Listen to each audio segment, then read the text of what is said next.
I'll use this beginning time just to give a little bit of an introduction.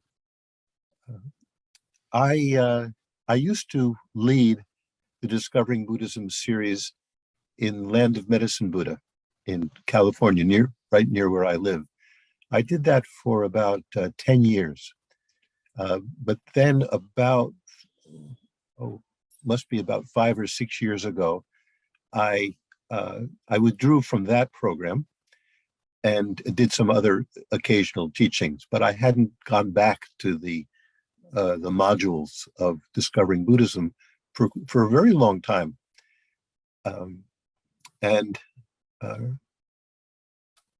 I enjoyed when I was teaching Discovering Buddhism, but after going through 4 complete rounds of it, each round took about 2.5 years.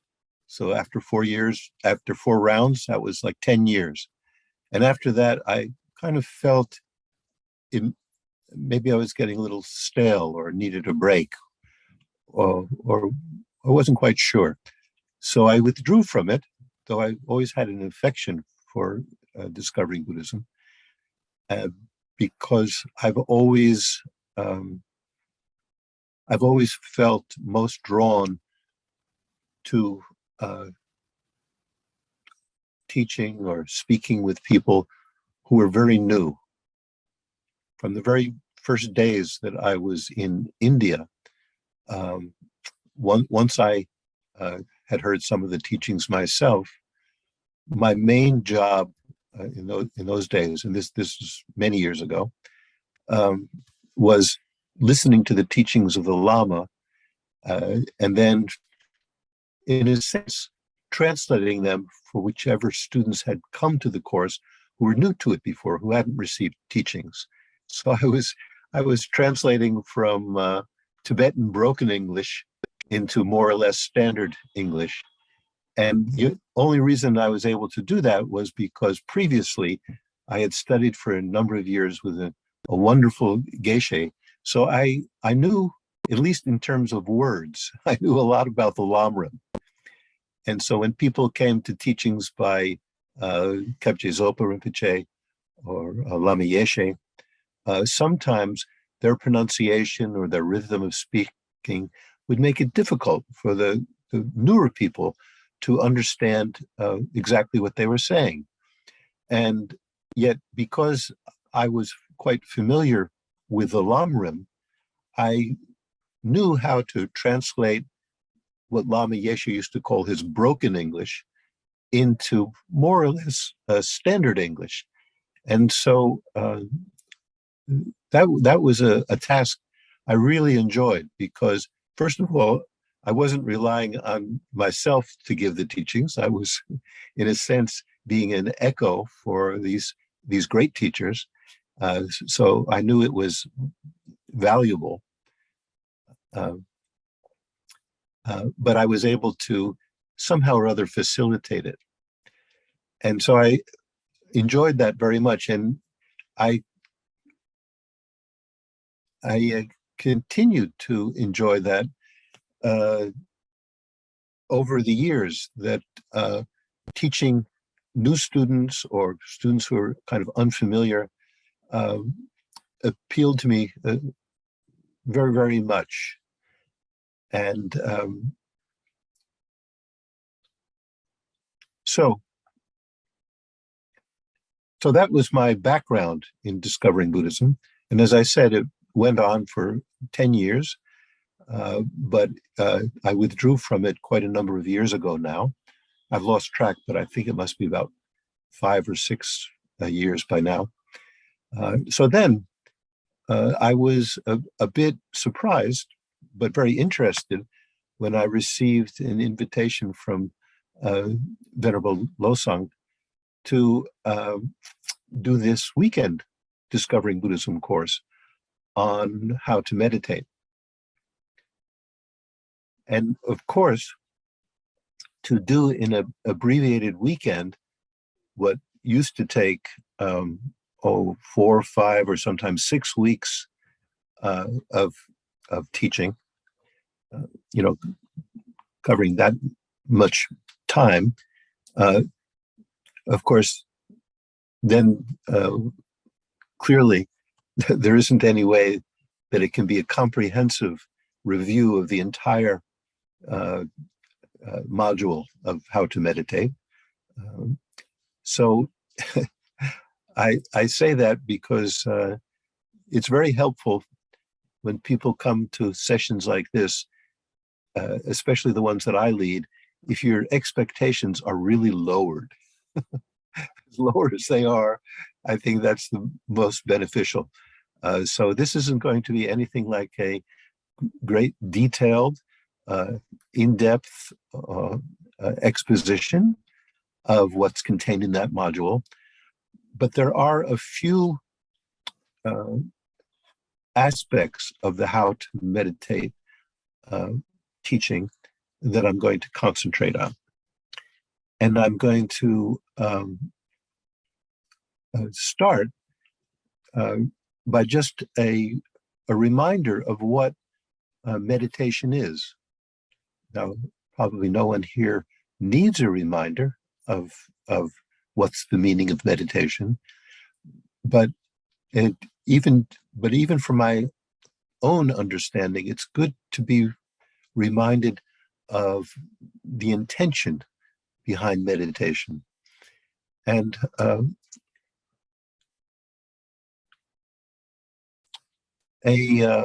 kind of a more or less made up word in English, which conveys, I think, the essential meaning of meditation, is familiarization. Familiarization.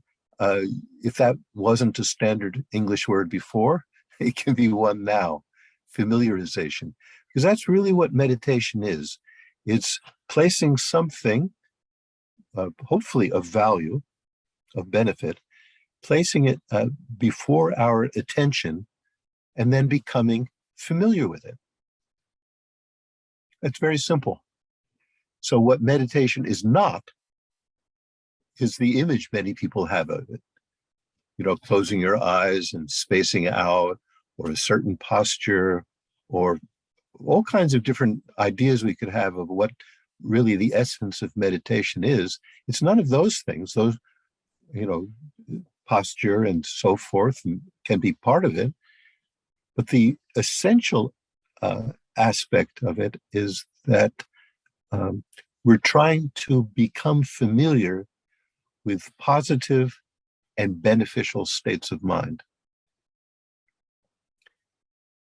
And so it seems that many of us spend a lot of our life doing let's say, what word can I use? False meditation. No, that's not even so good.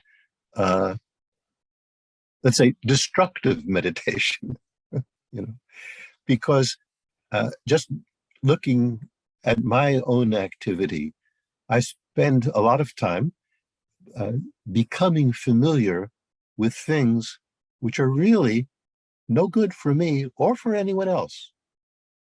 You know, the vast majority of the things that appear on the news, the vast majority of the things that appear on television or the internet, the vast majority of things that come at us through the radio, things which we pick up subliminally, so much of that, to use one of Lamieche's favorite expressions, so much of that is garbage. It's ways of becoming familiar, not with positive states of mind, but familiar with greed, with anger, with stupidity. And I'm afraid that's not too exaggerated an assessment. You have to see for yourself whether you agree with it or not.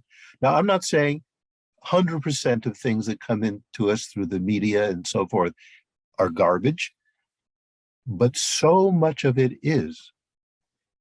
And I think, there's that expression, the dumbing down of America. I think one of the reasons that it's become so much more obvious, at least to me over the past few decades, is because in people's everyday life, they receive so much garbage information subliminally, right? Without without paying active attention to it all the time, it still seeps in to our consciousness, into our mind.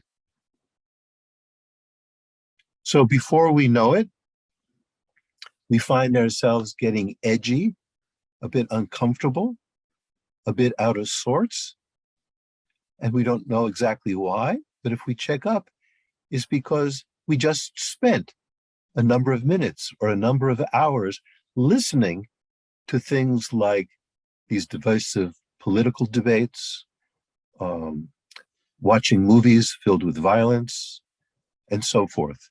And even though we're not meditating on them exactly, in a sense, our mind, our whole being is becoming familiar with certain ways of processing information that only serves to deepen the imprint of the what in Buddhism is called the non-virtuous states of mind.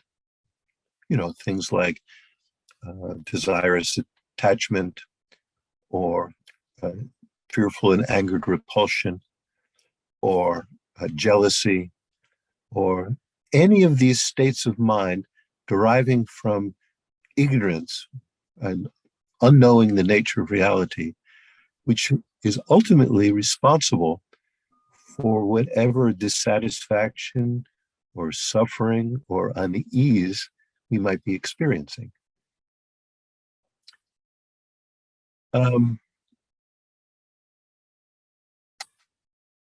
So I see Patrick has come on. Welcome, Patrick. Before I continue, thank you. Thank you. Well, while I'm still on my soapbox here, I wonder if that assessment that I just made, relating, let's say, the dumbing down of America or the increase in conflict and violence, both on the physical and mental and verbal level, that assessment, is that unduly negative? Is that unduly pessimistic? Or do you feel that that's more or less an accurate assessment of the situation that we find ourselves in? Where are we now? The 21st century. What do you think? I'm curious to know. I agree. I think it is like that. If I can jump in without being rude. Certainly. And I assume this is Patrick. Sorry. I can't see you. Sorry. Oh, here. Yeah. I didn't want my picture to take up the whole screen. Okay, let me try to minimize it. Yeah, this is me. I happen to be in a hospital. It's so funny because I'm fine. I'm fine, but I'm getting out tomorrow, but I wanted to participate, so I'm here. But yeah, well, thank you. And are you in the Santa Fe area or somewhere else? I just moved back from Taos about 2 months ago to live with my parents because Taos became impossible financially to even exist in. So I'm back here where the rent is free for now. So I'm at St. Vincent's right now, but I'm glad to be back. I've occasionally dropped in on TNLS classes with for express meditation, and I took refuge at KSK on Airport Road about 9 years ago. So, and I also have a Zen practice too, but I'm always happily popping back and forth between Zen and Tibetan, and everybody said that's fine. So I'm not worried about it. I got very worried it's a bad thing to do, and it's not at all. So, no. But I'm happy to be here, and I don't mean to hold anybody up. I think it's, as one of those extra sensitive people and highly attuned as a Piscean or whatever, That's all I seem to see is the vibes seem to be most a lot, not hate, but yeah, very close to hate and lots of increasing violence, less understanding of people and each other, less tolerance, and it just seems to me frightening and real. So I agree. Yes. But you had a first part of the question too, not just that, but you were talking about less dialogue. I think, but yeah. Sorry. I'm sorry, Patrick. I missed that very last thing you said. Oh, Something about like dialogue. less dialogue, like less talk between people that's rational or reasonable. Oh, really, Uh, real conversation rather than just shouting at one another. Yeah. Exactly. And as a graduate of St. John, a proud graduate of St. John's College 20 years ago, it's all about being, number one, civil, and number two, being able to engage with people in a civilized way, in a Yeah. discourse, in a dialectic or something like that. So yeah, I agree. Mhm. Much less of that at all. So yeah, unfortunately. But that's me. Yeah, that's my soapbox. But yes, I agree. Yes, that's my impression. So Well, as a thank you. fellow Piscean, I'm glad to have my view corroborated. Oh, good, you are too. Yeah. Yeah, it's being so as someone up. If I just go on just a bit up at Hanuman Temple in Taz, I met some wonderful people, and one person said to me, "You Pisceans have both feet firmly planted in the other world, wherever that is." And I said, "That's exactly right." It drives me nuts because I always feel like I'm on empathy overload all the time. So yeah, but thank you. Yeah, I don't want to go on. But thank you. Yes. One, Yes, it is. I'm sorry. I'm trying to. People are coming in now. Maybe it's best if I'll put myself on mute and I'll see what's going on. okay, good. But thank you Thank you, for. Pat. Thank you. Okay. Thank you, Patrick. Come back anytime. So, what Patrick said about the relative lack of civil language or behaving in a civil manner. Uh, when I watch, when I have the courage to watch some of the uh, things that pass for news and information, uh, usually I find it very distressing. But I've learned that certain channels I can expect to be angered by what commentators say, because they're all talking from one side of the aisle. And if I switch on to another channel, uh, I expect that I'm probably going to agree with most of the people of most of what's said, uh, uh, because their views more or less agree with my own, right? But what I find really distressing is it's very easy for me to accept that people on the other side of the aisle, the people who basically disagree with my point of view, when they're being uncivil, you know, uh, to me, that's like just part and part of their bias. But what's really distressing is when commentators who are basically saying, in terms of the content of what they're saying, is something that I tend to agree with. However, they're saying it in such a way, with such animosity, with such a superior attitude, you know, putting down the people who might disagree with them in any way, and so quickly turning into virulent argument. So it's the people that I tend to agree with who upset me more than the people I disagree with, because both sides are basically shouting at each other, whether they're raising their voice or not. There's nothing like civil discourse. There's nothing like, reasoned give and take. It's a complete dumbing down and an arisal of these very negative, very destructive attitudes. And I, you know, I'm in my late 70s now, 78.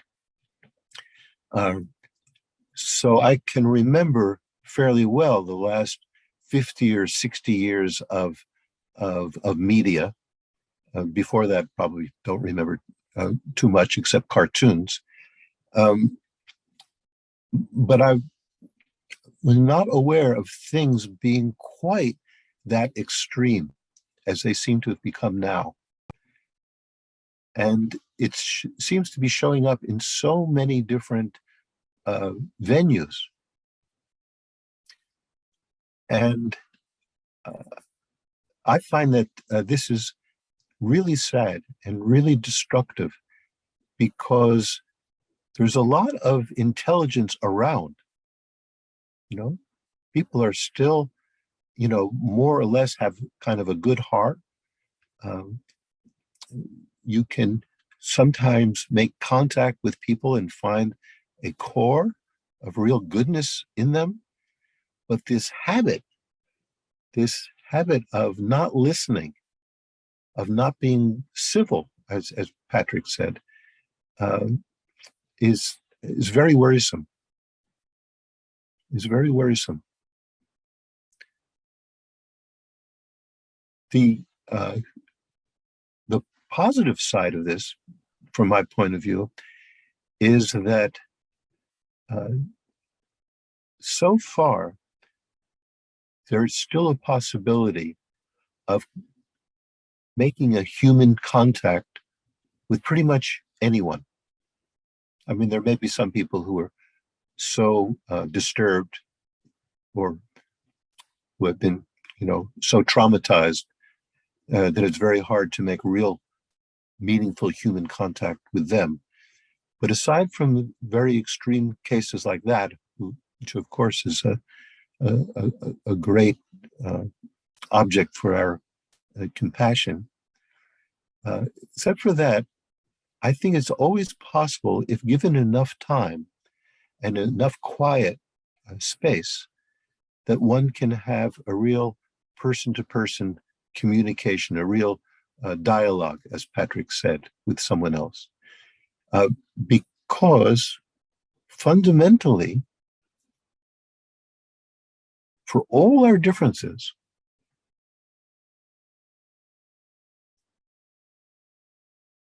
we share something deep in common with every other being.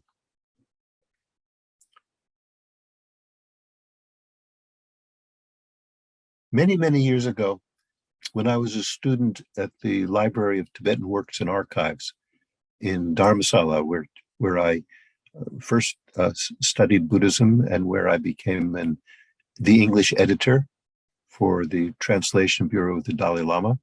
I never really learned Tibetan, but I worked on the English. Those years, so that we're talking about 1971, 72, 73, like that. During one of the classes that we had at the library, a fellow who many of you have heard of, probably, Jeffrey Hopkins, came, and he was invited to give a talk to our class. Those of you who don't know about Jeffrey Hopkins, for many, many years, he was the primary English translator for His Holiness the Dalai Lama, edited many of his works, was together with him, traveling around the world and translating for him, and author and editor of many, many books and translators of many, many books. So this was Jeffrey, a real shining light in the history of Dharma being conveyed to the West. And he said something during that talk, which has always stayed with me, always made such a big impression on me.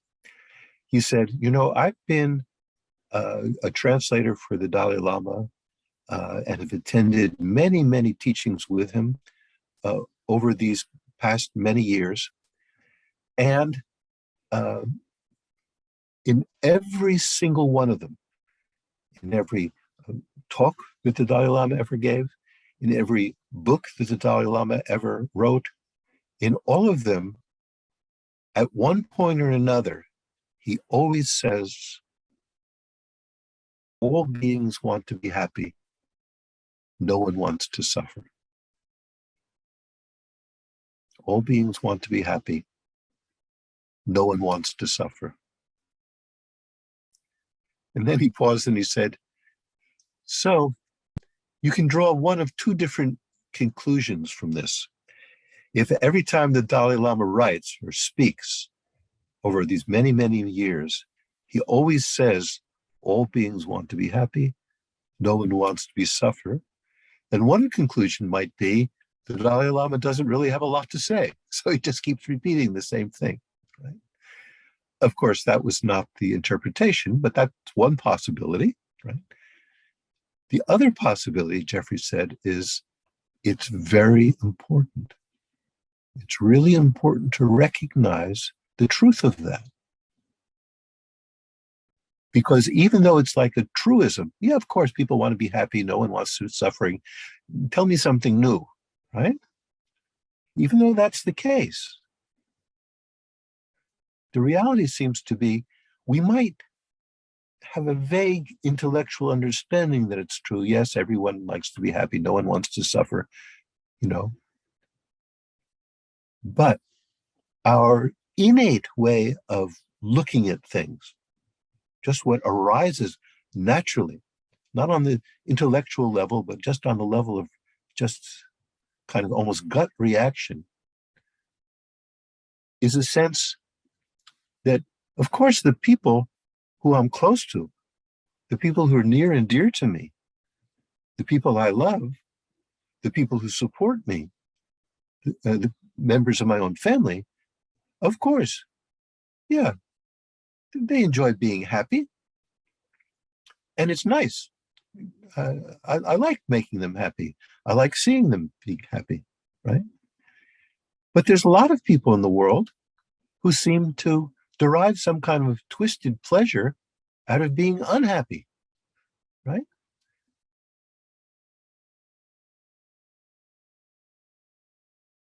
Almost as if they deserve to be unhappy.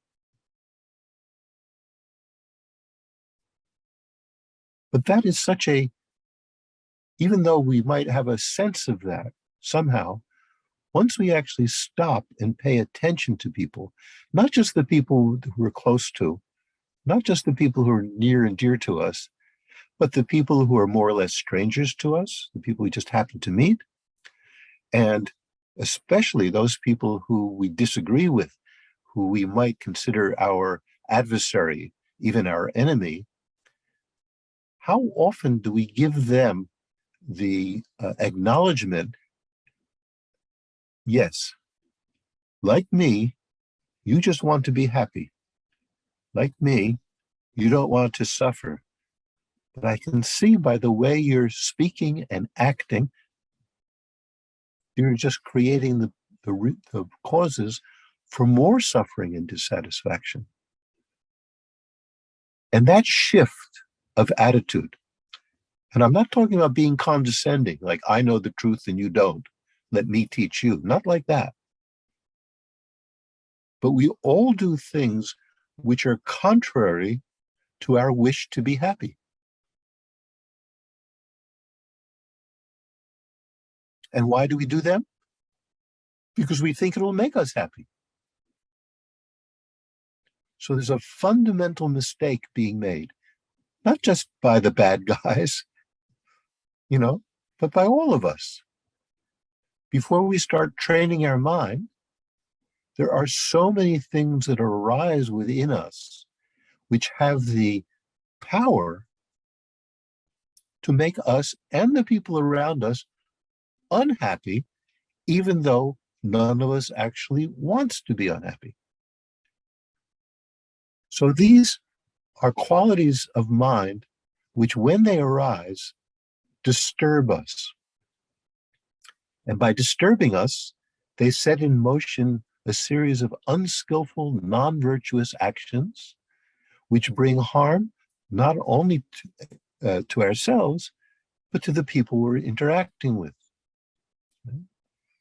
So these factors of mind, we can call them negative or destructive.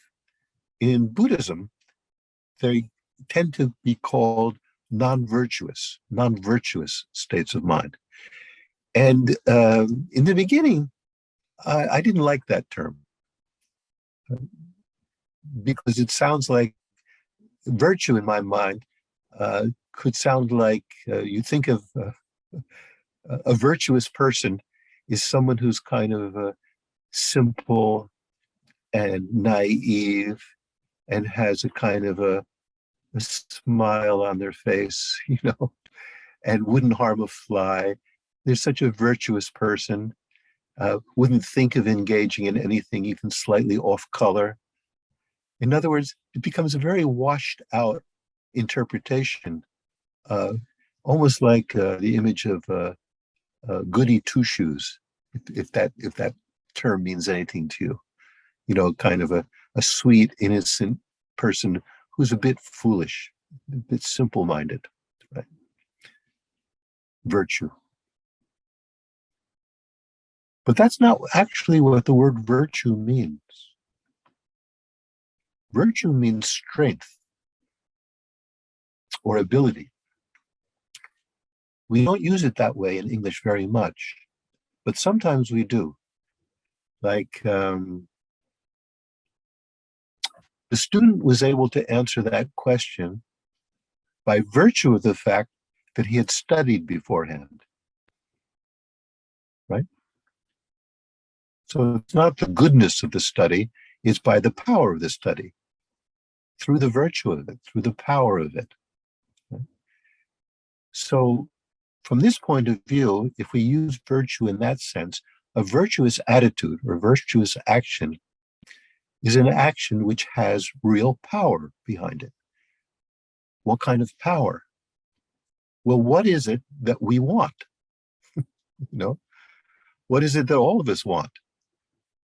You know, from the quote that His Holiness the Dalai Lama is always repeating, right? What we want is to be happy, to be well, to have a sense of well-being, right? And what we don't want is to be miserable, to be dissatisfied, to have conflict.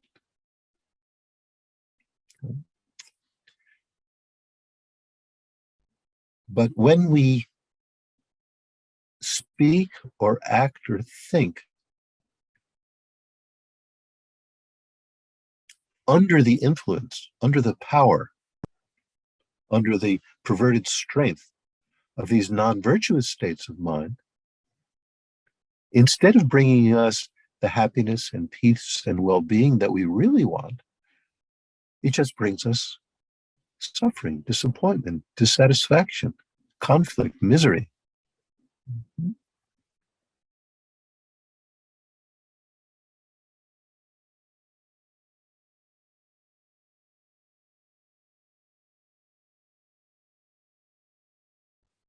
Here's an example that is very, very far removed from anything that I've experienced in this life, but which was very, very vividly portrayed on television.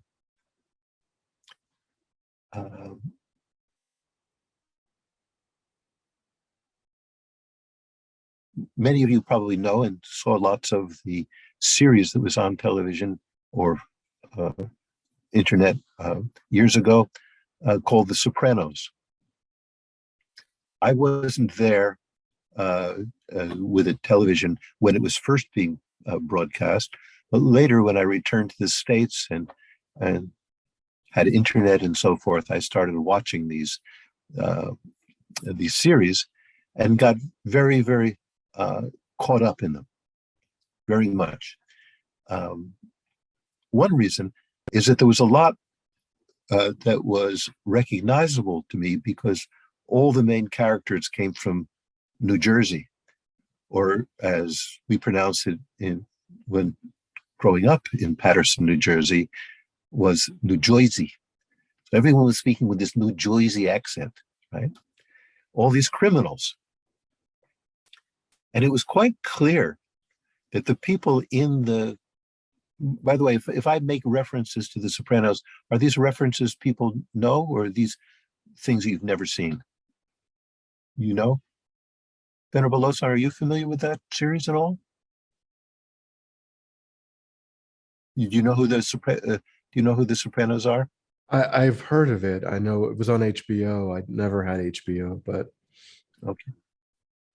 Well, just to give you a thumbnail sketch, it's a family of gangsters, and the head guy, Anthony Soprano, has both his own personal family, wife and children, to care about, but he also has his mob family, his mafia family.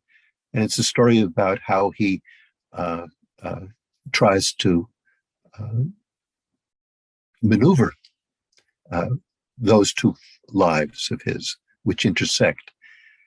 And it starts, this whole series started with this very rough, very murderous mafia uh, king going to a psychiatrist uh, because he was having panic attacks,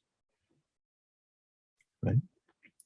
And so throughout the whole series, there's all these interactions with the psychiatrist trying to figure out some way of him getting past these panic attacks.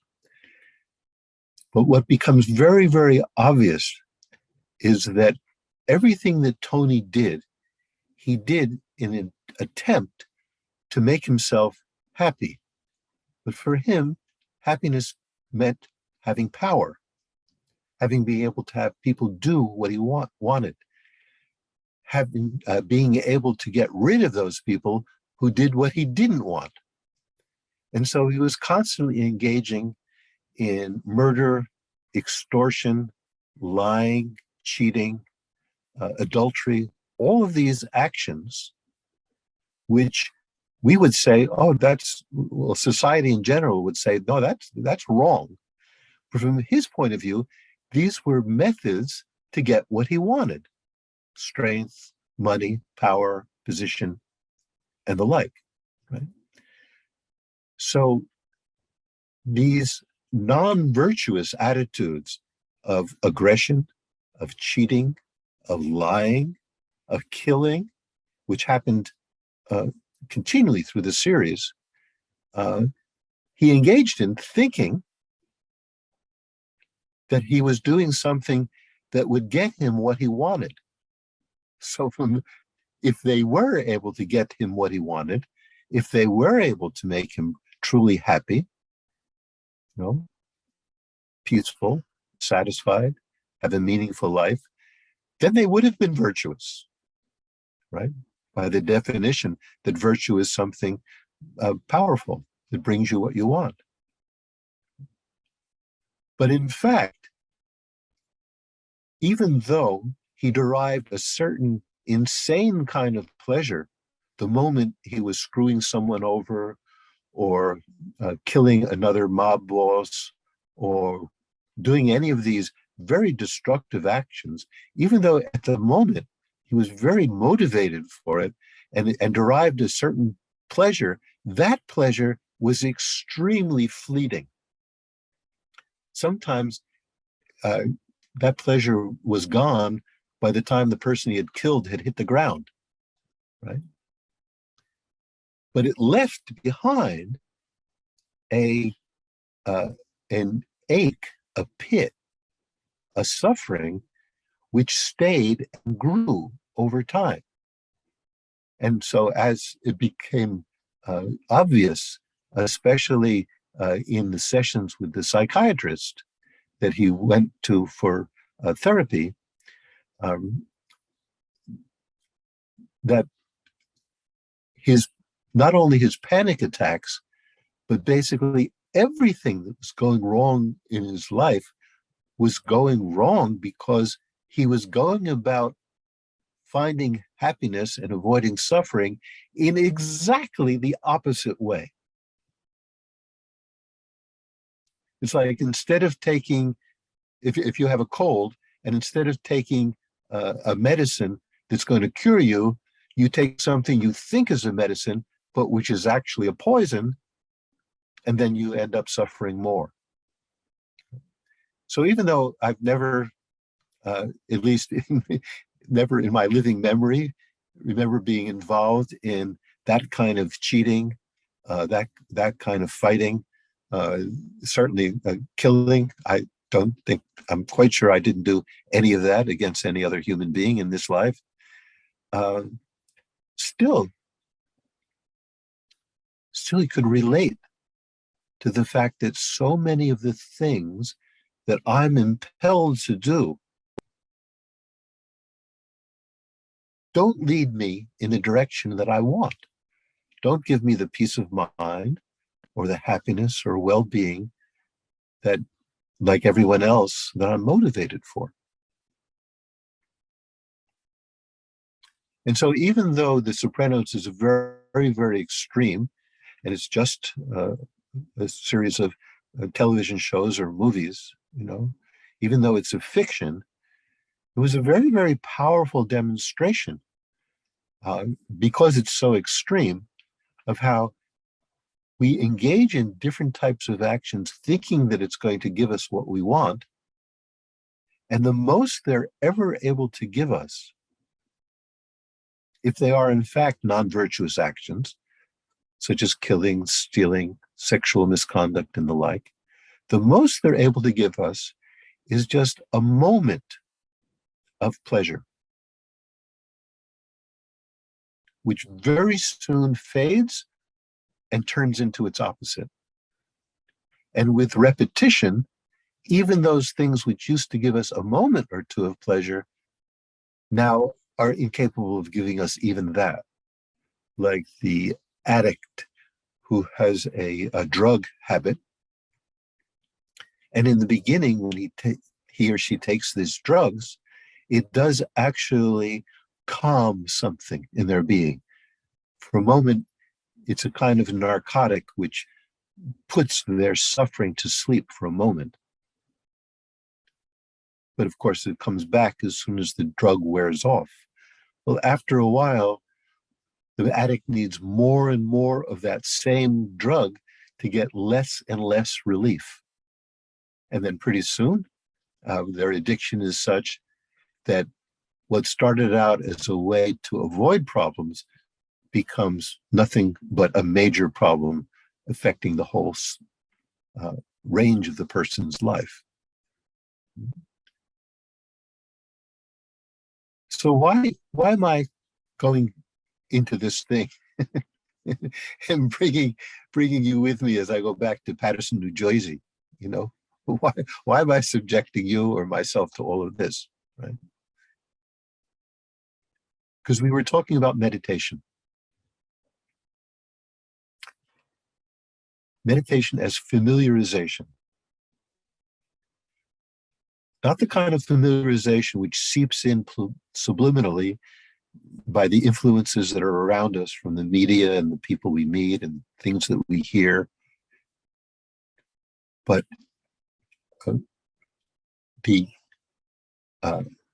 the attitudes which arise within us, that when they're activated, either have the ability of putting us in the direction of the happiness and well-being that we sincerely, in our heart of heart, are looking for, or they put us in the other direction, further and further away from the well-being that we desire. Mm-hmm. So meditation, if it's not going to be this false, perverted type of meditation, of paying attention to nothing but lying and cheating and killing, right? In which all the discourse is the opposite of civil, but completely conflicted. It's through cultivating these positive, virtuous states of mind that we have a chance of redressing the inner balance. In other words, accentuating those actions of body and speech and mind, which do have the ability to give us not just momentary pleasure, but build up a habit which, as it gets stronger and stronger, puts us in a place which is peaceful, calm, open, loving, compassionate. and reducing the strength of those attitudes of body and actions of body, speech, and mind, which do nothing but exaggerate and increase the distress that we feel, the disturbances that we feel in our life.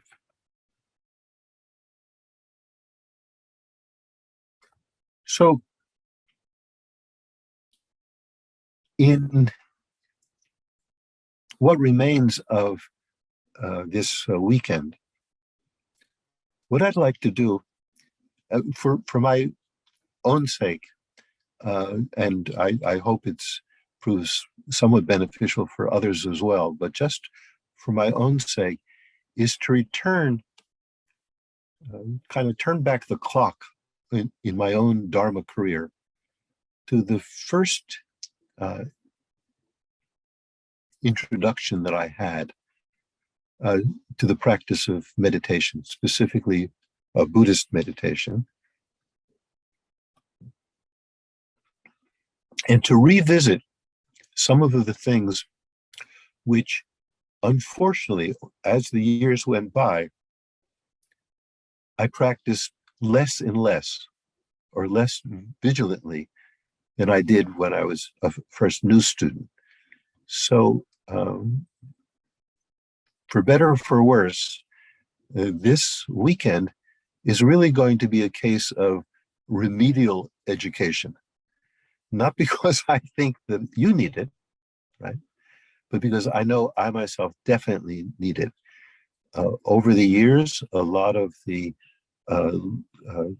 teachings I received became intellectual knowledge, kind of up here in the head, but relatively little of it dripped down into my heart, into my body, into my being.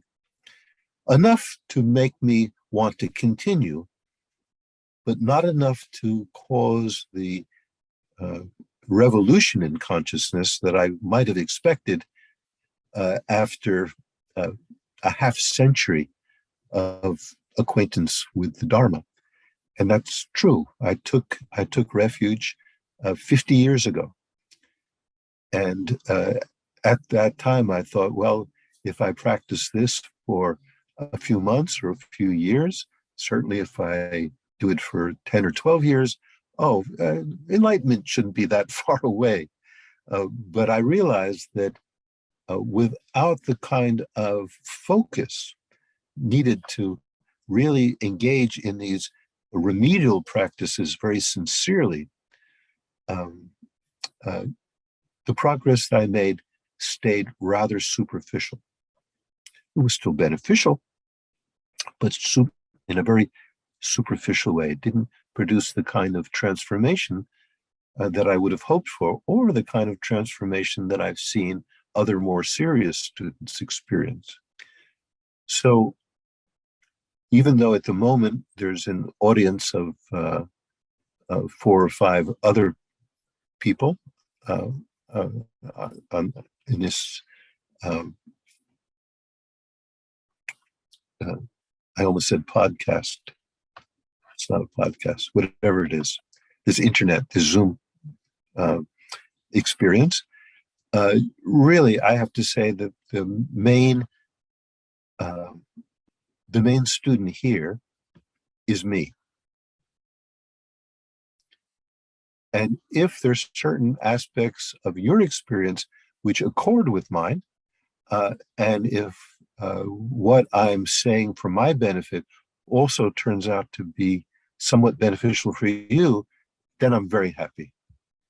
I'm very pleased. I would actually be pleased if I myself could truly benefit from this weekend, right? And I hope it will be of some benefit to me. But I can't guarantee it's going to be of benefit to anyone else, because I want to start right with the very beginning. And so the meditation, because this module is focusing on meditation, it's depending on the Discovering Buddhism series, which iteration it was, that's either the second or the third module, the way it was taught originally. And before that, there was many other approaches to the Dharma. And after it, then there was many other modules which focused on different aspects, karma, cause and effect, death, impermanence, and many, many other items. But here, I'm going back to the initial practice of breath awareness meditation. Okay. And I will be giving a description of some of the most basic forms of breath awareness meditation, which will involve me speaking, me giving a description of what it is. And even though each of those sessions ideally would run, 20, 25 minutes, something like that, meditation, while I'm speaking, while I'm giving the instruction, or probably more accurately, reminding us of instructions we had already received in the past to bring it up to consciousness, while I'm doing that, my own voice, repeating these teachings, or giving these teachings, can be a distraction for meditation. That's a difficulty, right? I have to use my voice to convey or remind us of the instruction, but while I'm giving it, my voice itself can be a distraction from trying to put that into practice. So what I'm going to try to do is make the explanations as clear and simple and hopefully as evocative as I can. So while you're listening to it, you can generate a picture in your mind of what is the essence of that particular meditation. And then having some brief pauses in which to reflect on that. And then towards the conclusion of that 15 or 20 or 25 minute time that we're setting aside for the meditation, at the conclusion, then stop giving the commentary and only occasionally reminding us of some of the salient features of what was discussed. And so there'll be times to listen and digest, and there'll be times to practice. And hopefully I'll be able to find a way of integrating them, balancing them in a way that's helpful. Okay. But for now, we've been going for almost a full hour.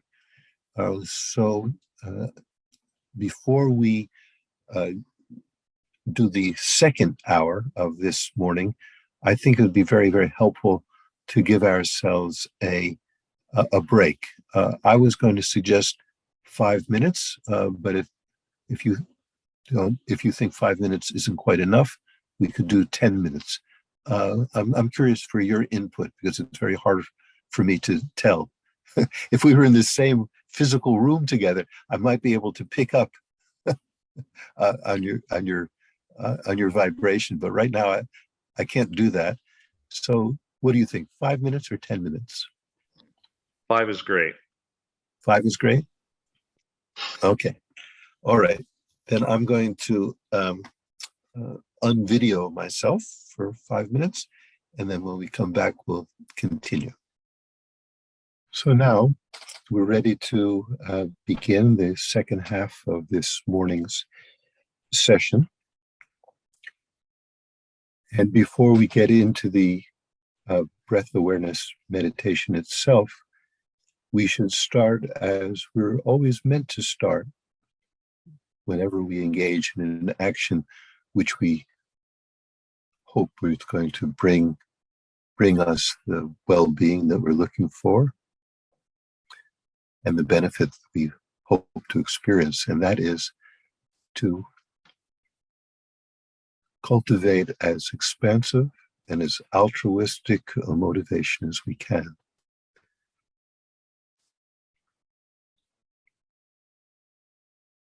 So think that by attending to this session, by practicing what is presented, by thinking over what comes to our mind, by cultivating the kinds of experiences that the breath awareness can give us in terms of concentration and clarity and vividness of attention, that will not simply bring a sense of well-being to ourselves, but cultivate the ability to be able to share this benefit, convey this benefit to others as well. And if we have a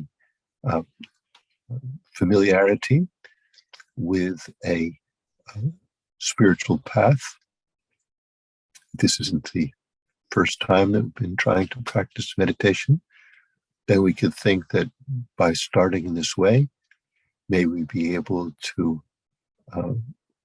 not only improve our health and well-being now in this present lifetime, but also set in motion those qualities which will lead to happiness in the future,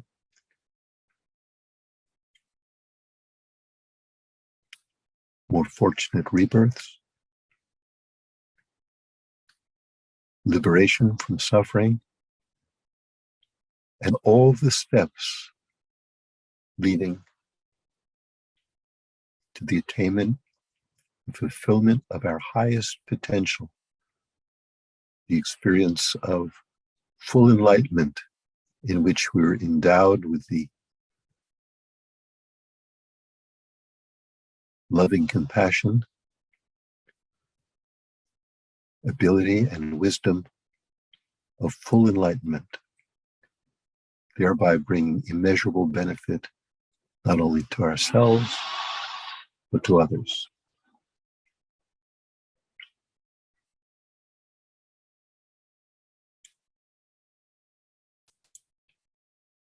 It is said that if we are able to cultivate such an altruistic motivation at the beginning of any action,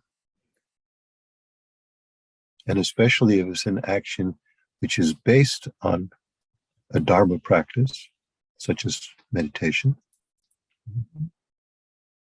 that if that motivation in the beginning is powerful enough, if it's clear enough, then even if the actual thing that we engage in during the main part of the meditation practice is rather meager, rather small, not terribly profound in and of itself, the fact that we engaged in it with such an altruistic, compassionate motivation, thinking about not only our temporary welfare, but the welfare of all beings now and in the future, then the results of that activity will be immeasurable. Okay.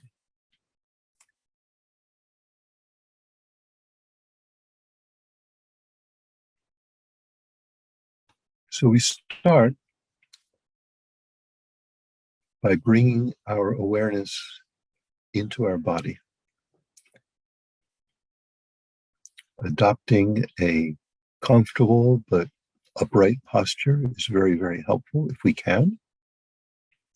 If there's some physical disability that prevents us from being upright, then we adopt whatever posture approximates it to the best of our ability. We have to make do with what our karma has created. So at the present moment, my karma has created a very often uncomfortable 78-year-old body to inhabit. So there's only a certain limit to how well I can sit in an upright posture.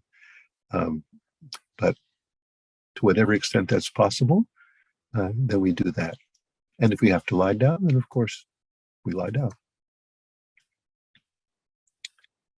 So we try to be fully present within our body.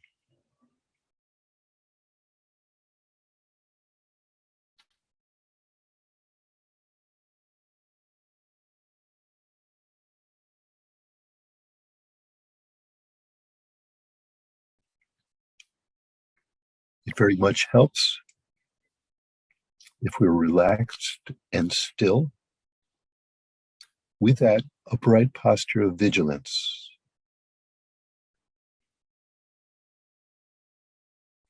Many people find it helpful to raise their posture just incrementally, just a very small fraction of an inch, by paying attention to the top of the sternum and just lifting it up just a tiny bit.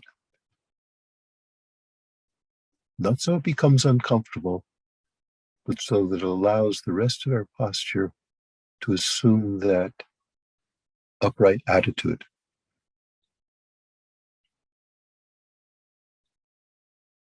Other people find it helpful if they imagine that the very top of their head, right there,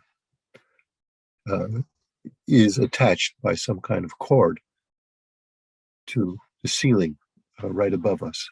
And that cord is getting shorter. It's being pulled by a puppeteer, let's say. And by doing that, our whole posture goes up as if it's hanging from the crown of our head. So if you feel either of those prompts are helpful, either imagining that we're lifting the top of our sternum up, or the top of our head is being suspended from above, we can follow that prompt and let the rest of our posture comfortably hang from that elevation.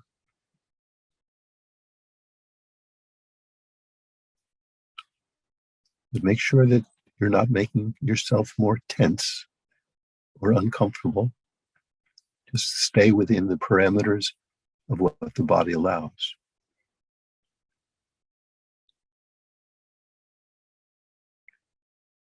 There are many other different aspects of the meditation posture, which can be gone over in detail, but I'm not going to do that now.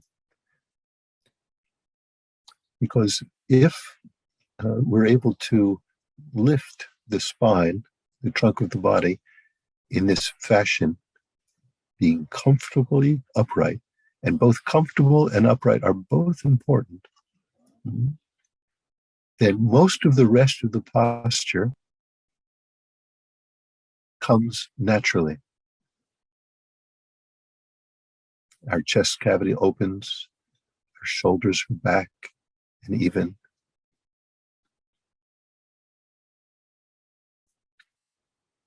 Then we can rest, if we wish, we can rest our hands one top of the other in our lap, or rest them on our thighs. And our legs can be crossed or semi-crossed, or if we're sitting on a chair like I am, touching the floor. But the main thing is to adopt an attitude of vigilance.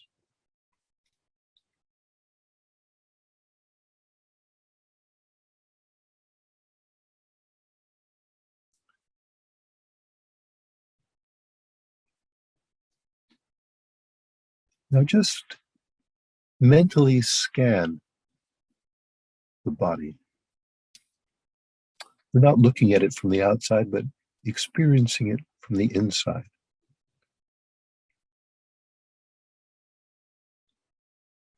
Try to notice if there's any pocket of tension or tightness that you encounter.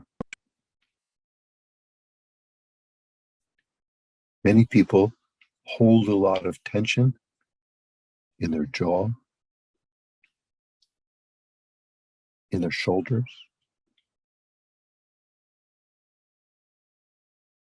in other places throughout the body. So depending on your own karmic experience, there might be particular locations in your body that tend to be more tense, more tight. So if, as you experience your body sitting here now, if you notice any such pocket of tension or tightness, just breathe gently into the center. And then when you exhale, let go some of this tension with the out breath.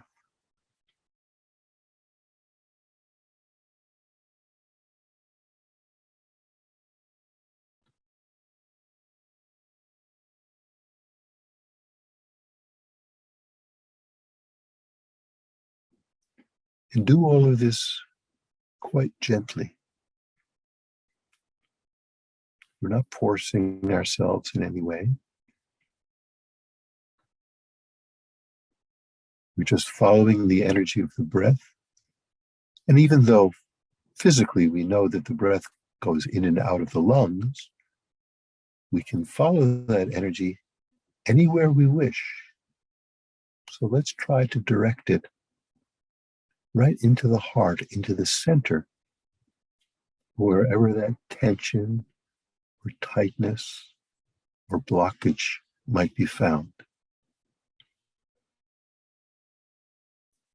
And then feel that energy that we breathe in has a gently massaging, dissolving quality to it, which penetrates that tension.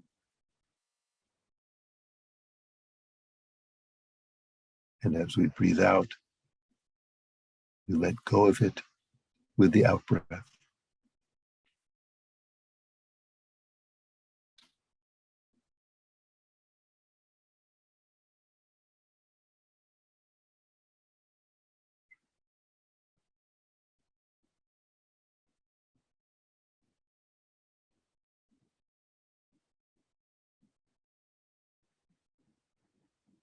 Pay attention to wherever that tension might be.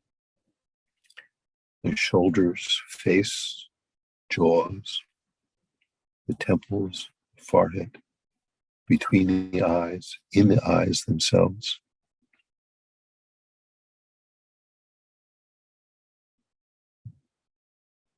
Gently breathing in,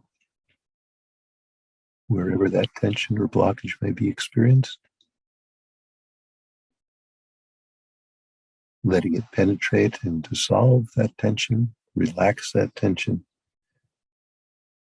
and then let go with the out breath.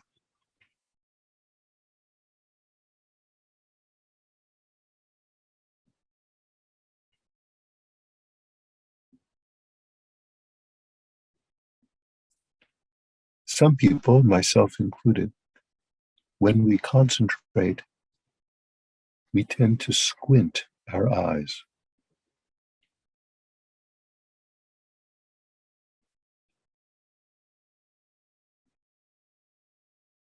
And we do that more or less unconsciously.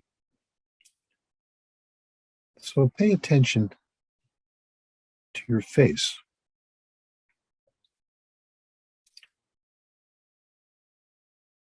And if our expression is in any way tense or tight,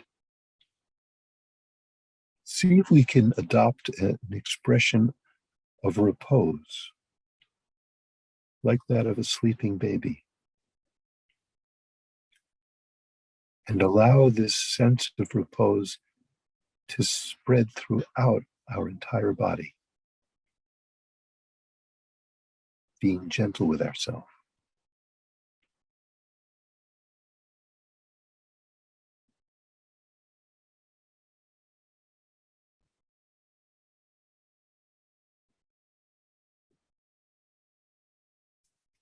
And then try to remain as physically still as we can, apart from the movement of the breath.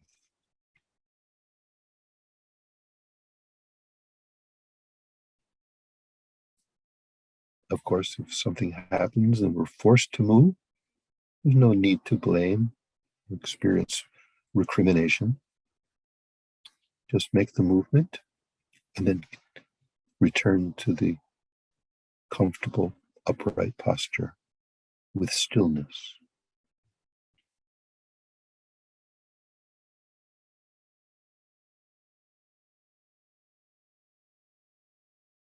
And as we breathe, feel the sensation of the breath going all the way down to the abdomen.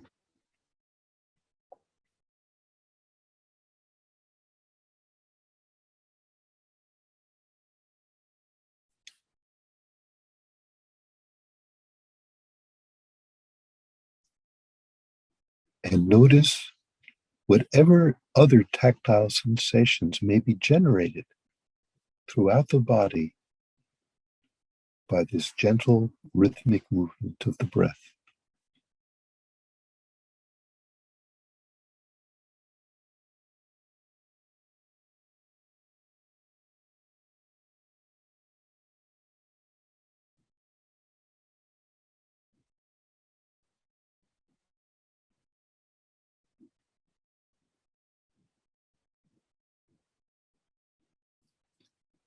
And now we'll round off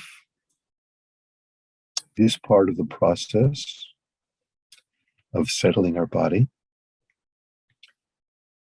by taking 3 slow, deep breaths, drawing the breath in longer than usual, deeper,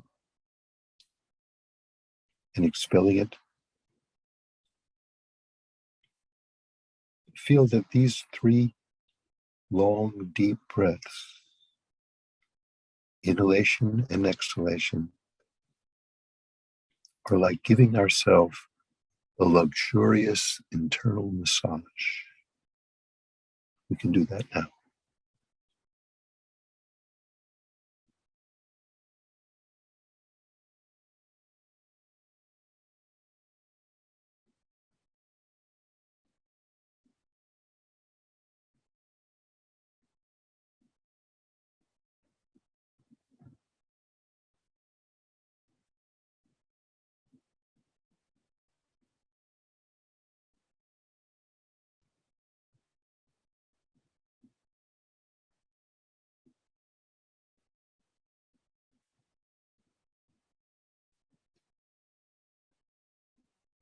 And now relinquish control over the breath and simply let the breath follow its own pattern.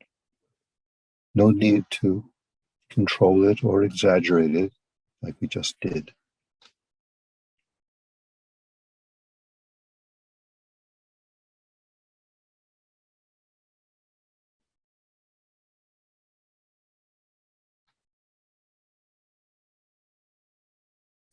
And allow our awareness to rest in the field of bodily sensations,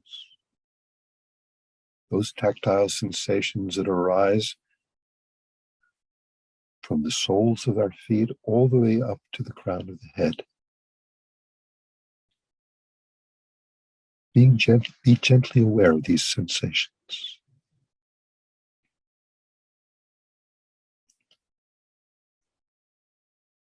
Instead of being caught up with concerns about the future or the past,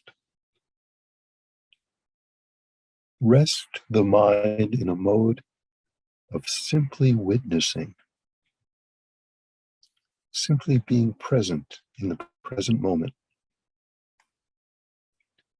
aware of these tactile sensations throughout the body. And within that field, be aware especially of those sensations related to the incoming and outgoing breath.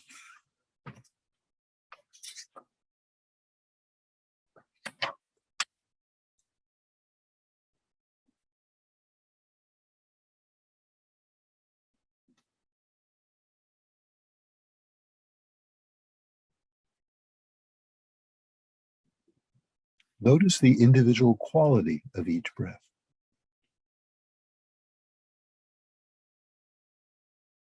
Fast or slow.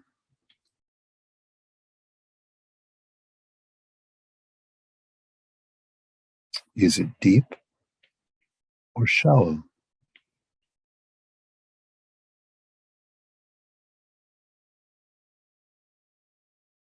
Some breaths may feel rough,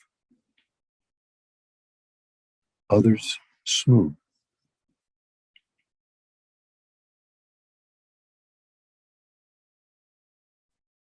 Whatever the breath presents to us, we're simply and gently aware of it.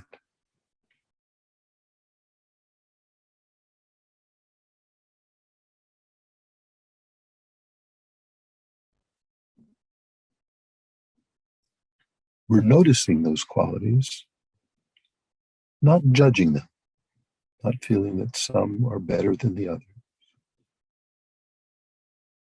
We're simply being aware of what is there.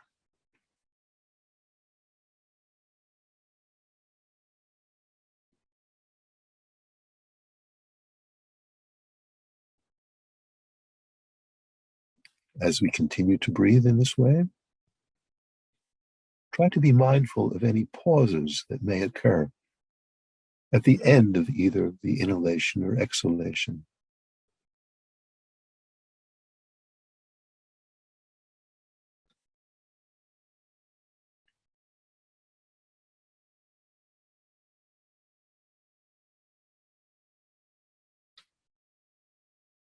And be mindful as well of whatever tactile sensations associated with the breath arise, such as the subtle pressure exerted on our clothing as our abdomen expands and then contracts.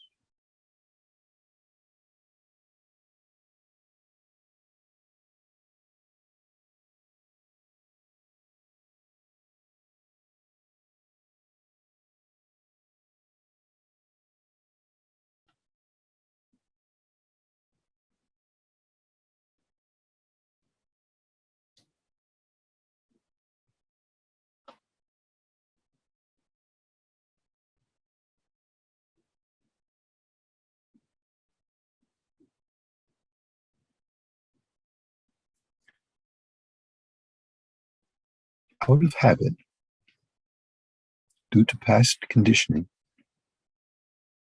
our thoughts will continue to flow. Thoughts about the future, about the past, reflections on the present. If and when that happens, do not try to suppress these thoughts. Instead, while you're breathing out, see if we can loosen our grasp on whatever thoughts have arisen. And as we breathe in, gently escort our attention back to the breath and its associated sensations.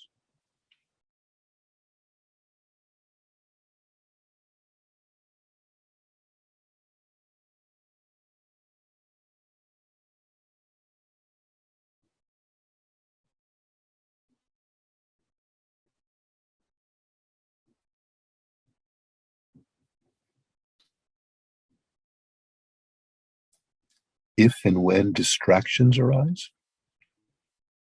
just let them be. There's nothing there to be concerned about, nothing solid to run towards or away from.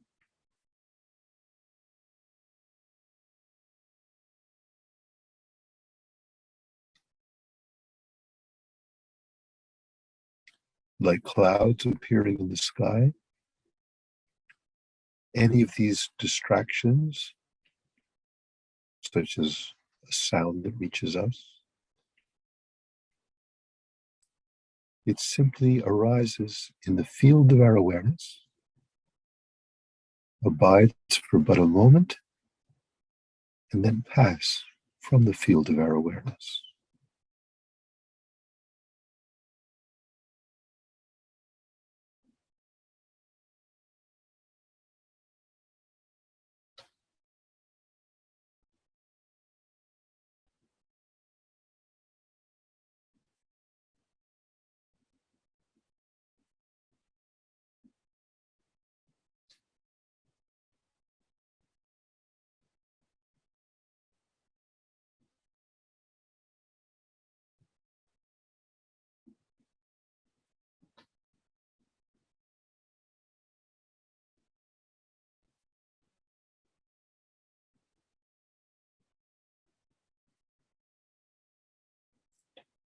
If we find ourselves being carried away by sensory distractions or thoughts,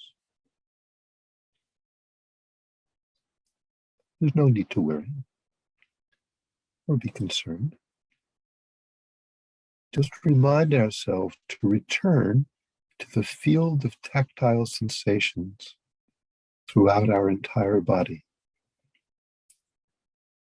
noting the sensations related to each in-breath and each out-breath, wherever they may occur in the body.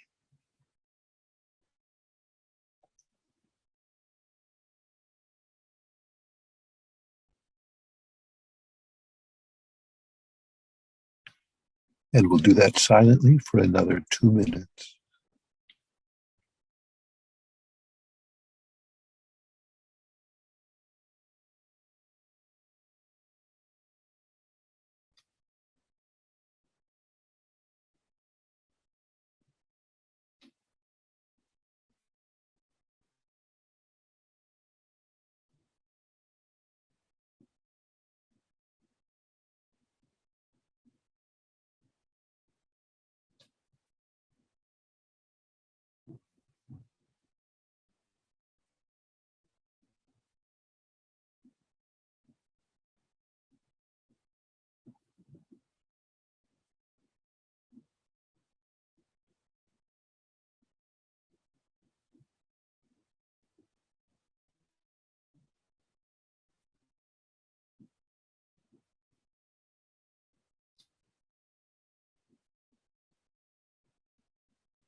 Now, at this point,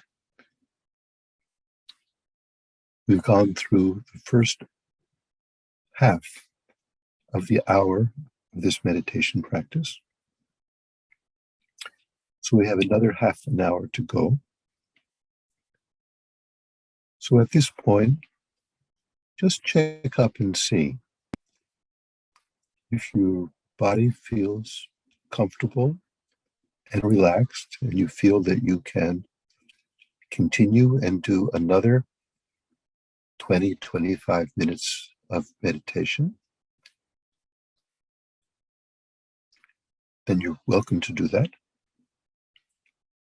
But if you feel that a certain amount of tension or stiffness or discomfort has arisen in the last half hour, then just spend a moment doing whatever gentle motion you feel might be helpful to prepare you for another 20 or 30 minutes of practice.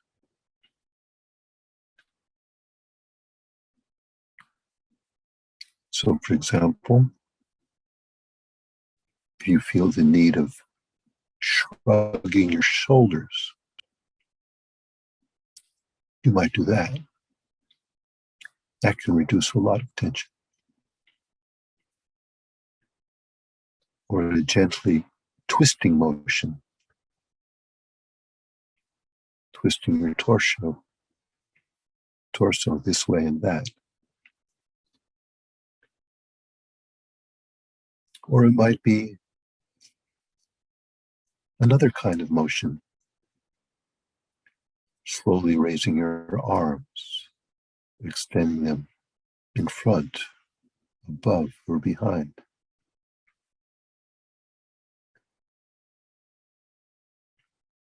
And if the discomfort seems to demand something more, you might think of slowly standing up from your seated position,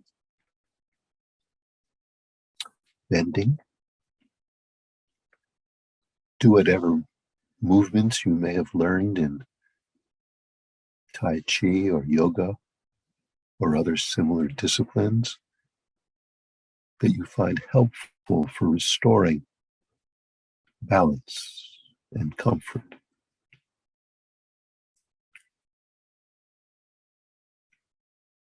And then, whenever you feel comfortable, once again, after maybe another minute,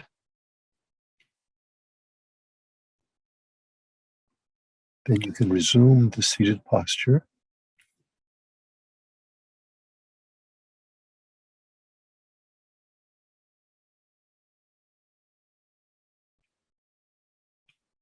And we'll do another practice of between 15 and 20 minutes.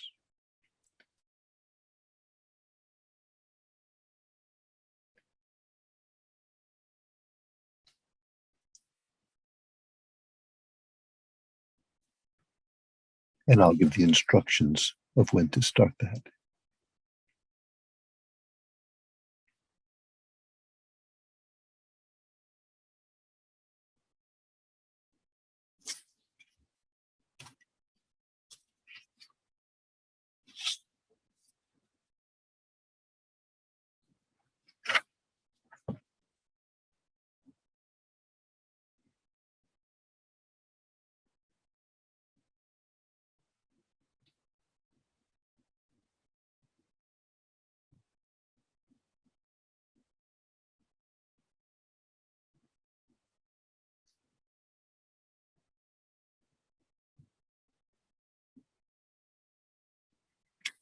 Okay? So once we feel that we have refreshed our body, our posture sufficiently so that we can do another 15 or 20 minutes of practice, then once again, find a comfortably upright posture, remembering what we did to raise the torso, elevate our posture.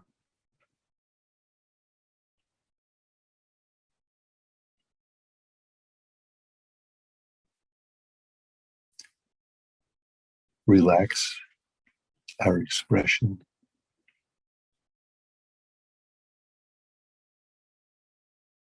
And simply being aware of sensory experiences.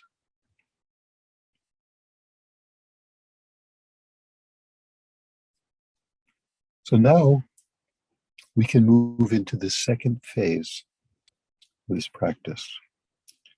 The first one focused mostly upon relaxation.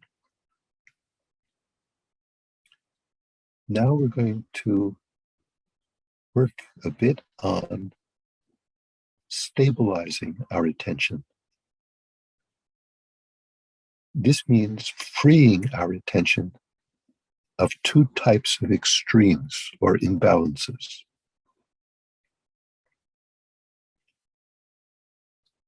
The first is called excitation.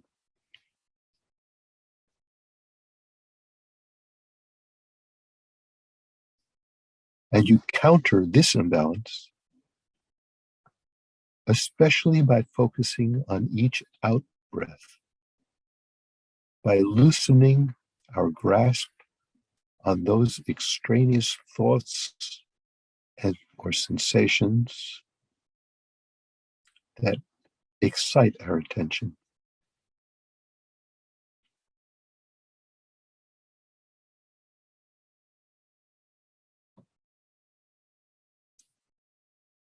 So a full cycle of breath is an inhalation and an exhalation. When we're dealing with this excitation, this tendency of the mind to be distracted, we focus our attention more on the out breath, loosening our grasp on those extraneous thoughts or sensations.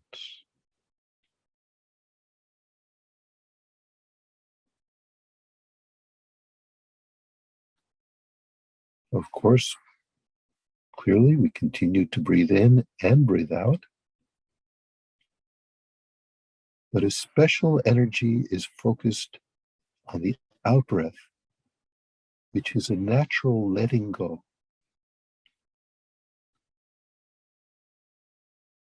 So to counteract this imbalance of excitation,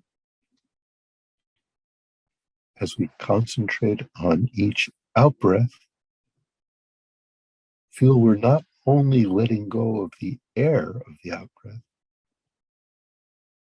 but we're loosening our grasp on those extraneous thoughts or sensations as well.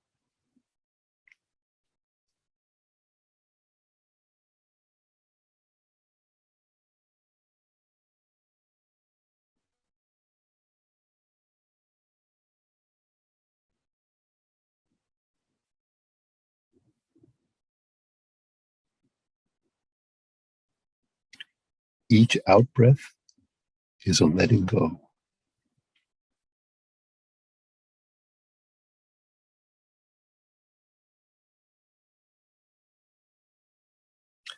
But if that is all that we did, relaxing with each out breath,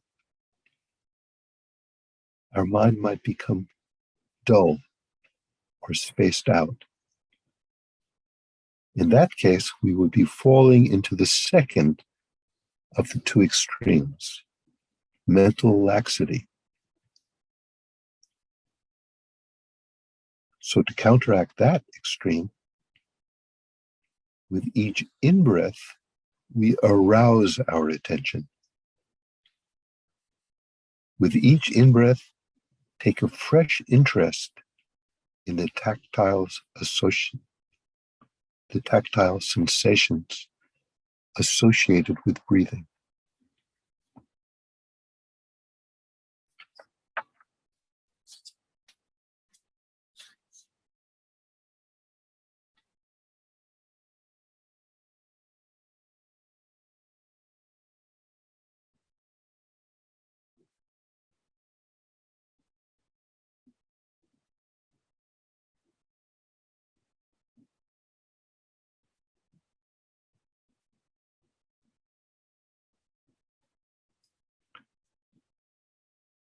So in each cycle of breath, with the out breath, we let go. And with the in-breath, we focus our attention.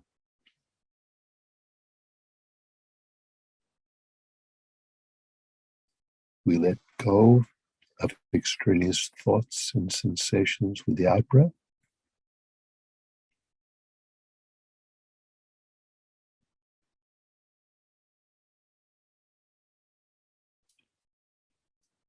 And we focus our attention with each in-breath.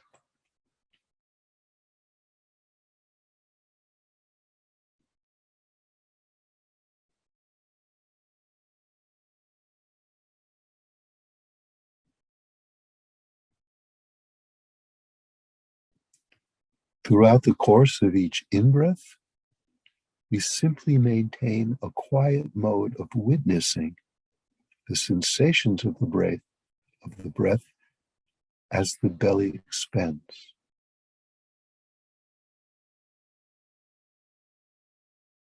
Whatever extraneous thoughts or distractions may arise, just let go as you relax into the out-breath, relaxing all the way through the out-breath until the next in-breath flows in of its own accord. Continue this quiet mode of attention through all the following in and out breaths, not trying to control them in any way, but simply witnessing them, observing them, attending to them.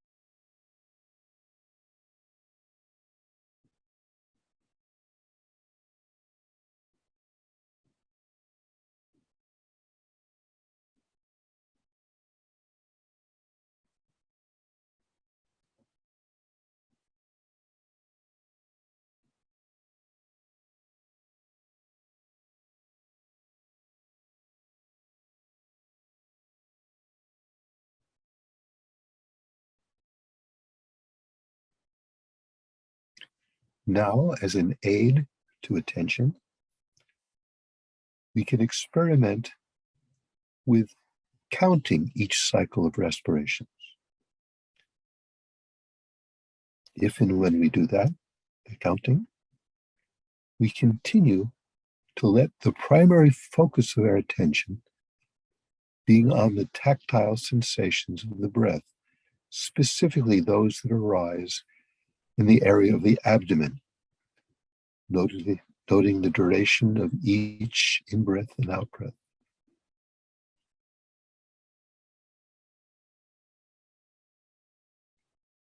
As I mentioned before, as the abdomen expands, a whole host of physical sensations or tactile sensations may be aroused as our skin pushes against our clothing.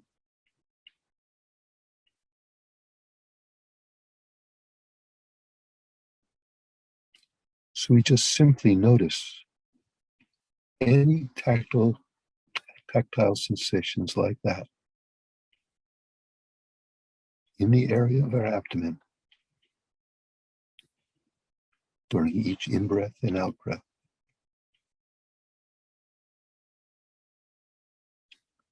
But to help keep track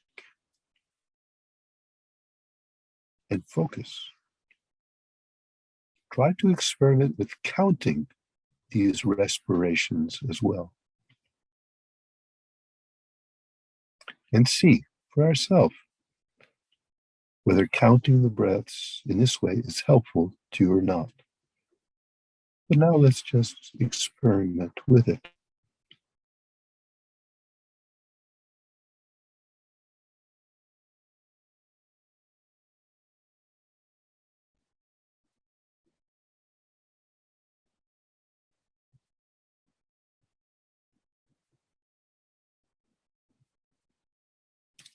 So when we're breathing in,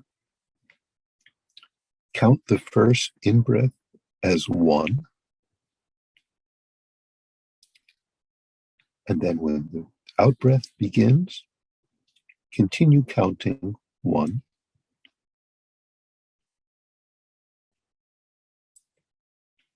And at the end of the out breath, when the next in breath happens automatically, as it will, count 2. Continue with 2 during the next out breath, after which the next in breath is 3, and so forth.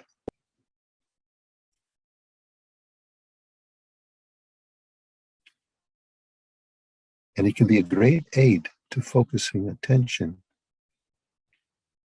by counting a series of these breaths, a series of these respirations, such as 10 of them. We count 1 through 10, and then after a brief pause, we can count another series of 10. And after another brief pause, we can continue like that, counting from 1 to 10 until the practice is concluded.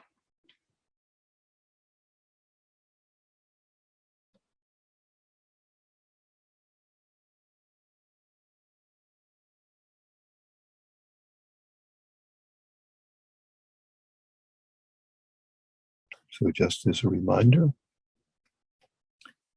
we're seated in a comfortable upright posture. We're making the main focus of our attention the incoming and outgoing breath and the sensations that are produced by this motion.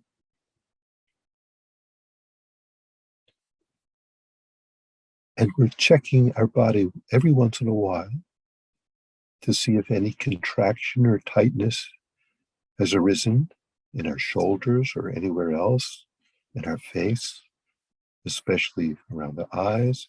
And if so, releasing that tension.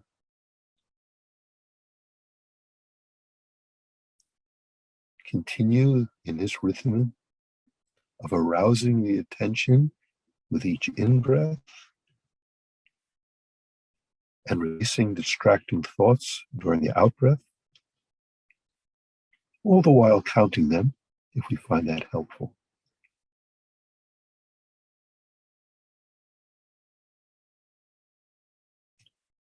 Based on our own experience, so which approach is more effective in developing the faculty of sustained, voluntary, stable attention, we may continue doing this practice,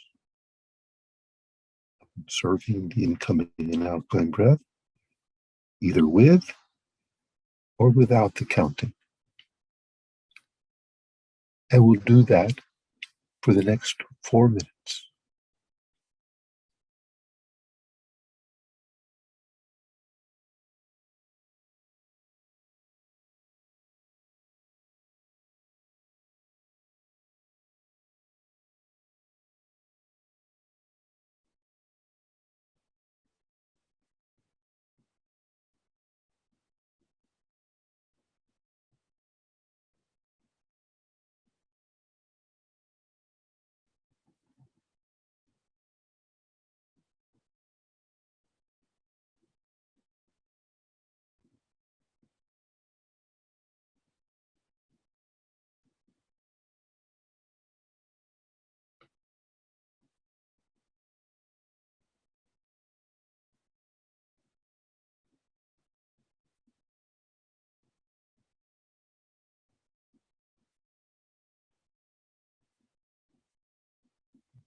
So now we're ready to bring this session to a close. And it'll be followed by a break of an hour and a half. And during the break, well, first of all, before we take the break, after we finish the session like this, and it's time to stand up and move on, it's very helpful if the first motions that we make are slow and deliberate ones. That way, we avoid jostling the mind, which had become somewhat calm previously. So commencing our activity slowly and mindfully is very helpful. In that way, there's a chance that we might maintain some measure of meditative concentration, at least a reflection of it, in whatever activities follow. And also, during the break time, occasionally, whenever it seems appropriate, you can just pause and do a 2 or 3 second version of this meditation.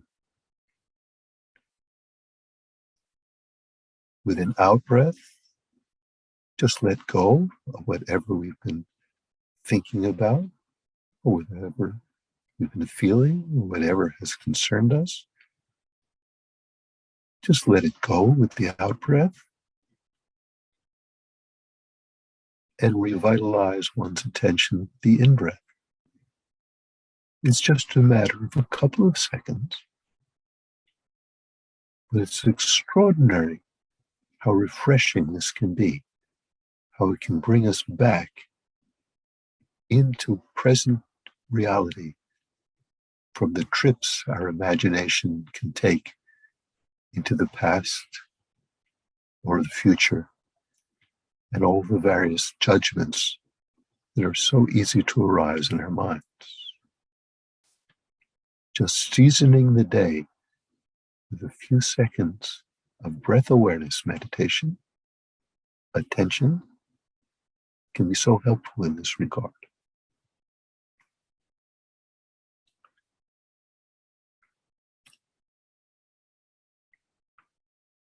So we can each do our own brief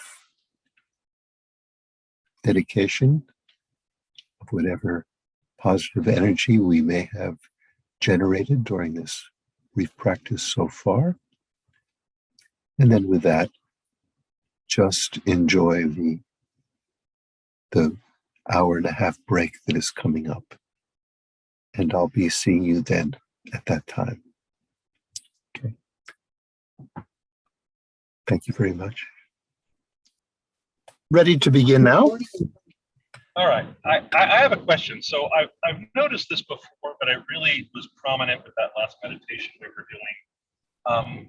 I have a breathing rate that naturally, when I meditate, kind of falls to like 1 or 2 times a minute, which is really slow. But I find that when I get into those long pauses, that's when I am really distracted. But I'm also have always been told you're not supposed to control your breathing rate. But I notice that if I breathe at about 6 times a minute, that there's not enough of a pause between breaths for me to get lost in my thinking. And I was wondering what you thought. It actually never occurred to me before, but maybe I should spend some time just making myself breathe at 6 times a minute, timing it, and see if that helps my meditation pattern by default set to that, so that I'm not getting lost in the thought process and the pauses.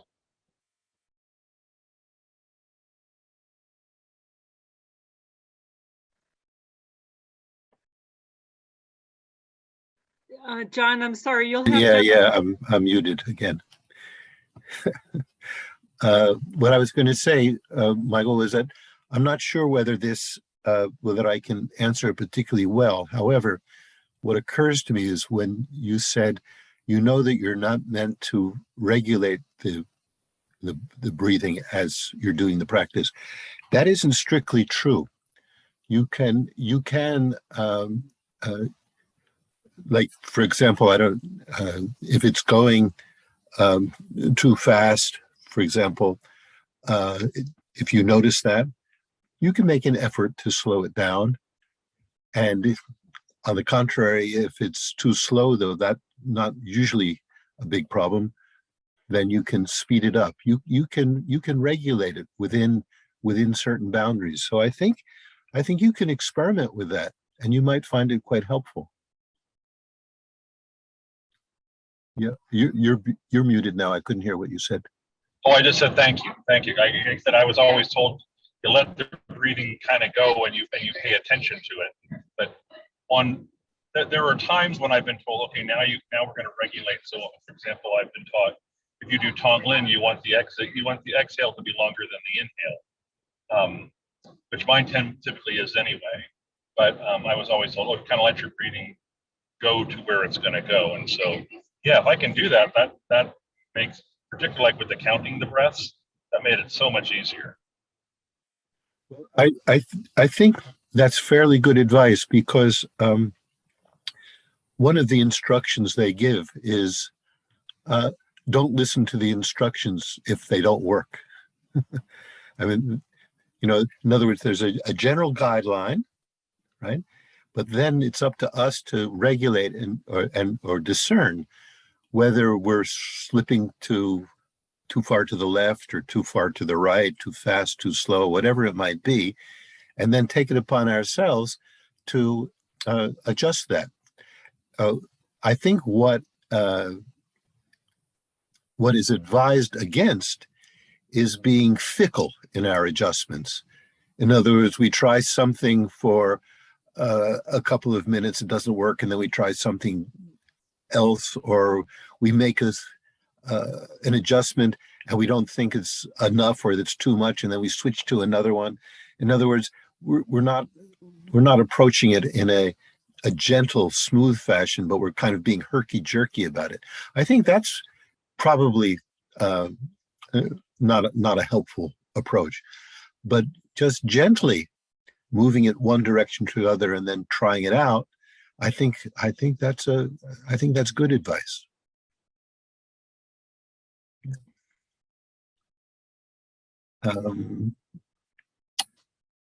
So I'm wondering if there's any more questions or comments, and if you do have a question or comment, remember to unmute yourself.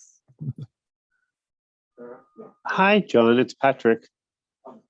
Oh, Patrick, you're back. Good. I am. Hi. How are you? Very well. We missed you. I missed you too. All of you. In terms of I seem to have, without going into painful detail, great detail, I've had a breathing issue of some kind for some time. Is there, I don't know if there's an ideal way, so to speak, of how to adjust for that? It's been going on for longer than I realize. In fact, when I was practicing Ashtanga years ago before the pandemic in Taos, my teacher was like, you seem to have a breathing issue. And then the upside is, I guess when I meditate, I get so discouraged that I just stop meditating because I can never quite catch my breath, and it's been checked out and there's nothing really there, but it's just, I guess, learning how to adjust for it and just take my time, because I tend to race into things. This might sound very similar to the fellow before, but not quite the same. But I just want that, maybe it's too vague, but that's kind of my question, if there's a way I can adjust for it, or just take more time to inhale and exhale, just take as long as I need to, if that makes any sense. I not really knowing the answer. Yeah. Even if we were together, I might not, even Yeah, if I was understand. observing you, I might not be able to say something. But just from this distance, I would say how you ended when you said, just take your time and try it. I think that's the best thing to do. Just go as slow as I need to. Yeah. Okay. Yeah. For sure. It's not a challenging question, but thank you for listening and answering, because I'll come up with more questions as they come. But my whole challenge was, part of the reason not the only reason I got involved in Buddhism, was to help some of my inner New Yorker down, which still hasn't happened. So I grew up in a big city in Manhattan. It's still there, whether I like it 50 years later. So, but that's my challenge among other things. But thank you very much. Oh, thank you. That reminds me of something I heard when I was visiting a friend of mine who used to live in New York, who was brought up in New York, but Right. now had moved to the Pacific Coast on Oregon. I Oh, think wow. Astoria was. Uh-huh. And she says, well, I'm still, uh, I still have New York in me because all those years, but I Right. also have been living in Oregon for such a long time. So she says, now when I'm with my friends in Oregon, they think I'm a speed freak. And when I'm with my friends in New York, they think I'm retarded. That's exactly right. And if I Yeah. slow down here in Santa Fe, people are like, "Are you?" Yeah, it's. I recognize exactly. I understand. Thank you. No, that's a wonderful story. Thank you. It's true. It's very true. Yeah. Oh dear. Is there anything else anyone would like to bring up? It doesn't have to be a question. It could be a comment or anything before we plunge into the afternoon. And if not, we can handle questions or comments tomorrow as well. But I'd like to give, Mary. John, I just wanted to say thank you. That meditation, both of those meditations this morning, for me, they're really powerful. They just really helped me. They just were just immensely helpful. I I felt really Mm. I felt really grounded. I felt like I really landed, and I just wanted to say thank you for leading those meditations. Oh, that's wonderful. I appreciate hearing that. That's very nice. And I I don't have, fortunately, it's something in which if you get praise or thanks, very often some kind of ridiculous pride rises. But this time it didn't. And the reason is that I basically stole the whole thing from Alan Wallace, who I'd taken courses with. And I liked so much the way he introduced uh, his meditations, and especially these ones, the breathing ones and some that come afterwards, is that I've basically, at this point, I can't even remember how much of it I added to or how much of it was his. I think it was about 93% his. So in my mind, I pass on that thanks to him. But thank you for making those comments. It's really helpful. And I have a follow-up question for you, actually, Mary. Had you been introduced to that kind of meditation before? Those kind of breath awareness meditations? Yes, I can't remember exactly when, but at some point, yes. But I think what was especially powerful for me, I've been out of town for a little bit, not too long, but for a funeral in Cleveland, and being immersed in a different environment, with being immersed in that, and then to come back just a few days ago and then to land in this workshop with you, it just was like a giant tap on the shoulder, and it just made me feel like I'm home again. I don't know if that makes sense or not, but Sure. Yeah. Thank you for sharing that. That's very encouraging, because that's one of the things about Zoom for me, from my experience, is that often if I'm in a situation in a room with other people, sometimes I can sense what the vibration is, even if it's not spoken. But with Zoom, I have a much harder time getting a feeling for where people are at, whether it's going in the right direction, the wrong direction, is too boring or whatever. It's a bit hard for me to tell. So that kind of feedback is very helpful and very encouraging. Thank you.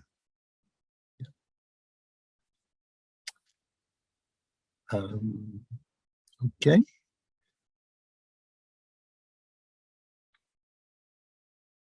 It doesn't appear there's another comment at this point, but we'll have time for that later. Okay. So I'm going to continue the direction that this breath awareness meditations go, because they each build onto the previous one. And then at the end, there's a way of combining them all together, which we may reach today or not. And then after that, there is a way of actually using whatever focus or concentration is cultivated through these to do meditations that have, should I say, more content. Because right now, we've been mostly focusing on just, let's say, honing or sharpening the attention, right? But we're not using that attention for anything much more than that. Well, we're using it to observe our breath, but we've lived all these years without observing our breath, so observing our breath isn't going to make us live any longer, right? So, but there's a much greater purpose for sharpening our attention than just being good breathers. As one of my teachers said, a lizard on a rock breathes. You can see that. But we want to live a life that's a little bit more than a lizard life, hopefully.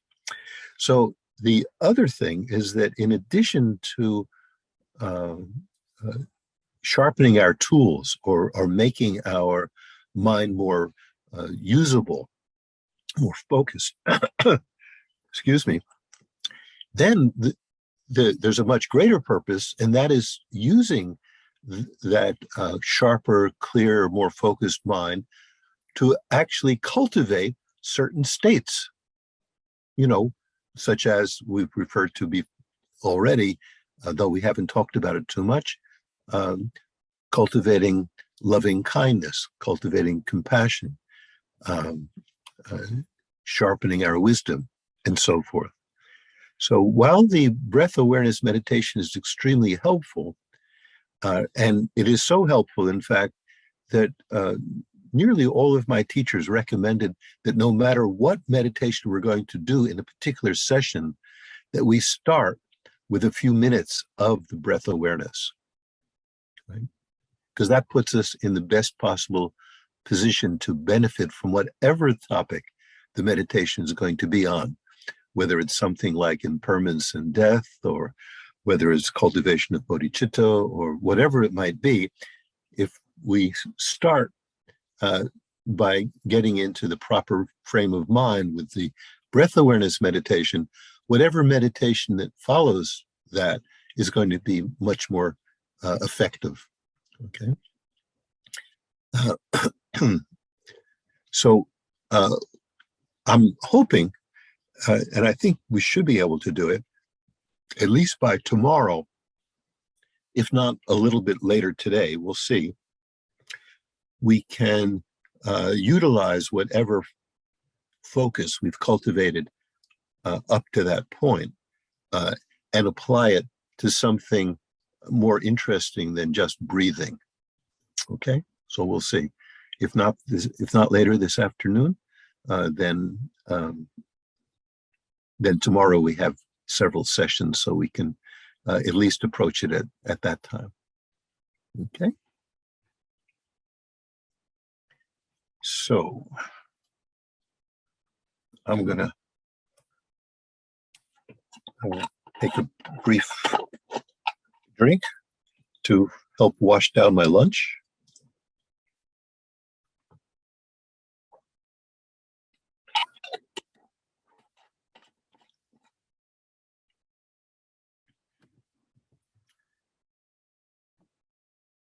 Okay, so now I think we're ready to continue. And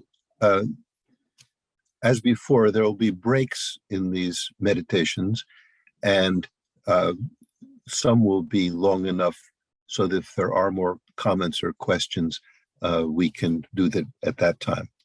But now we'll just go back into the breath awareness meditation. So so far, the first meditation session we did using the breath mainly was to cultivate a sense of relaxation, but alert relaxation. Many of us, certainly it's true for me and has been true, that when I get into a relaxed state, it often leads to sleep or drowsiness. And I fall asleep even before I'm aware that I'm tired. So that's true for a lot of people. And one of the reasons is that as a population, according to surveys, many of us are sleep deprived. We don't get quite enough sleep. So if during the day we quiet ourselves down, the body thinks, oh, it's time to go to bed. And even though we're not trying to go to sleep, we might go to sleep just because we're quieter than we had been up to that point. So the first meditation, the way it is presented, is focusing largely on relaxation, but relaxation in an alert manner, not in a drowsy manner. Okay. Then the second one was to cultivate a sense of, let's see how I phrased it, of, oh, yes, stability.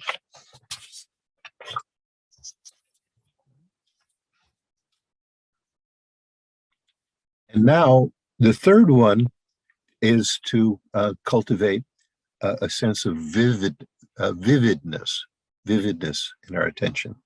Okay, relaxation, stability, and now moving in the direction of vividness. Okay. So we'll now begin the third of these meditations involving mindfulness of breathing, emphasizing the cultivation of this vividness of attention. So we begin, as always, by first settling the body, cultivating a sense of being at ease, as much as you're able, with the body relaxed.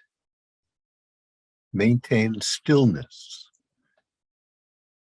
and adopt an upright posture of vigilance with your sternum slightly raised, so that when you breathe in, you effortlessly feel the sensations of the breathing go down to your abdomen, expanding the abdomen during inhalation and letting it fall back as you breathe out.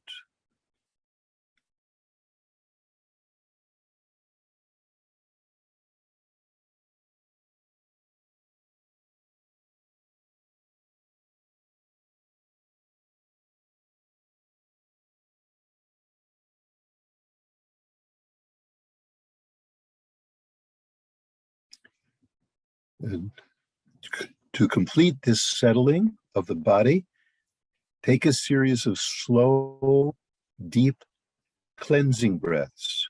This means slightly exaggerated breaths. Right? You're mindfully and consciously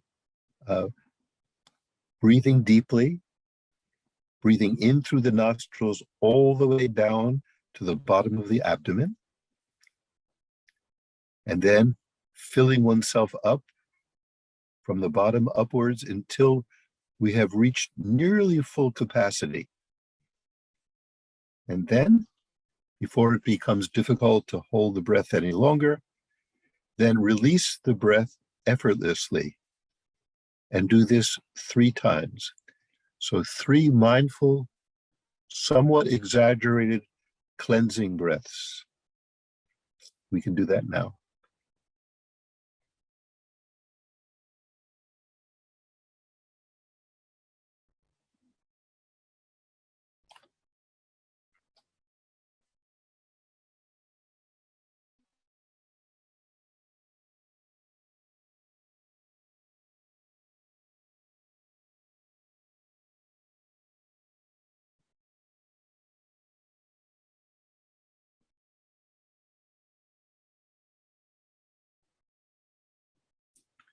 And now once we have finished those 3 breaths, and I should say that we all breathe at different rates. So you might finish your 3 breaths earlier than I do. So in that case, you just, of course, you continue to breathe, but you just wait for me for the next instruction. Or I may finish before you, in which case you just carry on from wherever you are. So, now, having finished those 3 mindful breaths, the so-called cleansing breaths, we allow our breath to settle into its natural rhythm. Don't make it conform to any regular pre-formatted pattern, but breathe as if you were fast asleep, yet remain vigilantly aware all the while of the duration of each in-breath and out-breath. So we're letting the breath happen now as naturally as it is possible to do. And of course, that will change with each session. It will be different.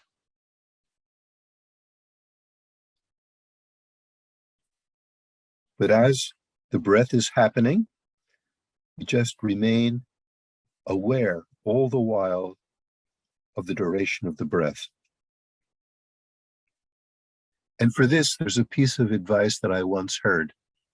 We can change our perspective. Instead of thinking, I am breathing the air, think and feel, the air is breathing me. It's coming in of its own accord, going out of its own accord, and my task is simply observing it. See if that helps.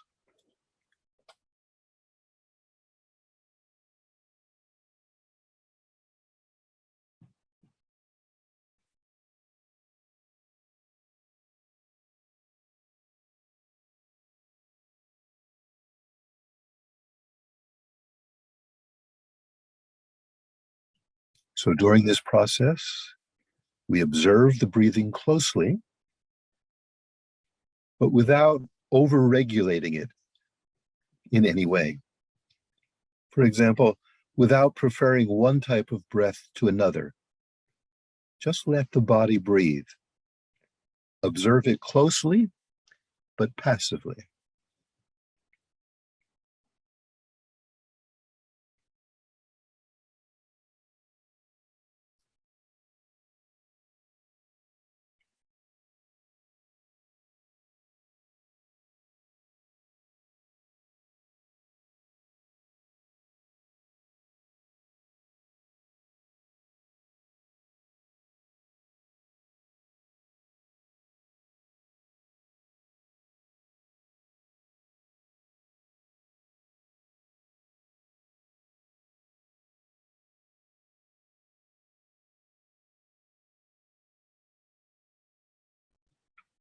Now, with our body and mind relaxed, and with a stillness in the body, and a relative calmness in our mind, now let's sharpen the vividness, the clarity of our attention. And to do this, we narrow the focus of our attention. Previously, we had mostly been focusing on the tactile sensations of the in and out breath with the rise and fall of the abdomen. But now we're going to sharpen the focus of our attention and instead concentrate on those tactile sensations of the in and out breath at a very much more subtle point, the aperture of the nostrils, just above the upper lip, right there at the gateway of the breath. See if you can feel the breath there as it flows in and out.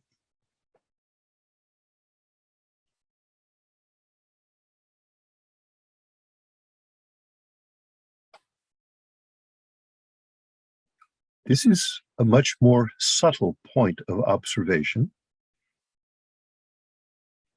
And one way of helping ourselves do that is just using our finger to touch that area, the area between the upper lip and the aperture of the nostrils.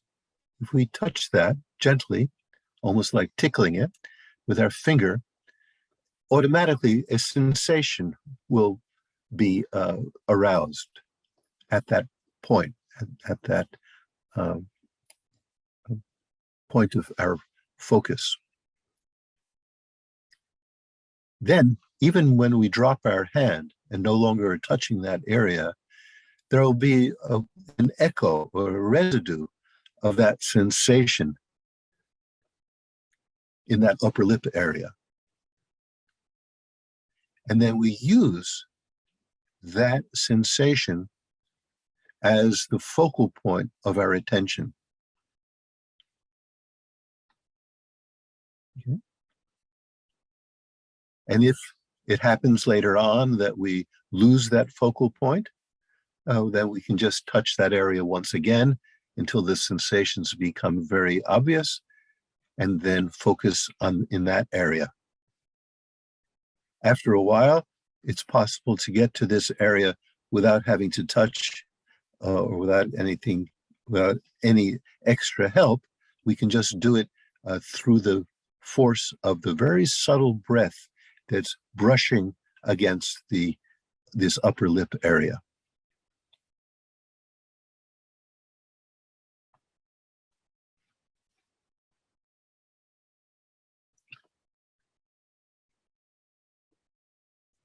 So try to concentrate on the tactile sensations of the in and out breath at the aperture of the nostrils, or just above the upper lip, which is the area I was pointing to.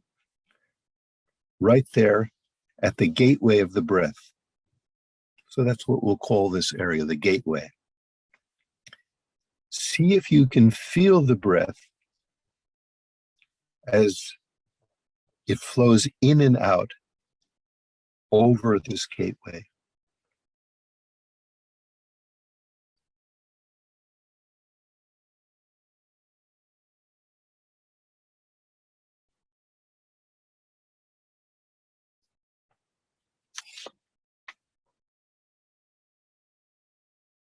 These sensations are clearly more subtle than the rise and fall of the abdomen. And so this phase of practice calls for a greater clarity, more vividness of attention than before.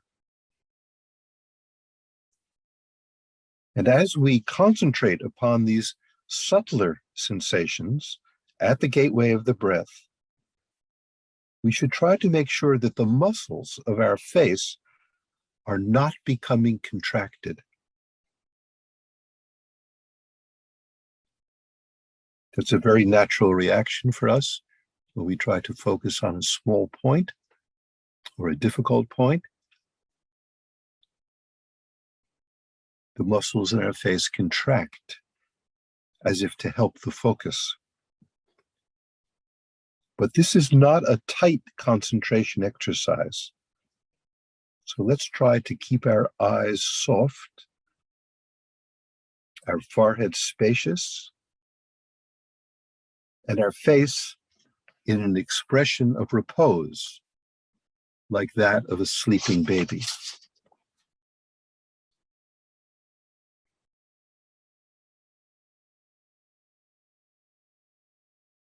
So if we notice the muscles of our face tightening up, as in the description, then we consciously attend to that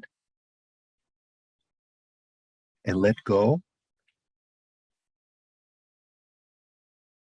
and adopt a softer, gentler expression like that on the face of a sleeping baby.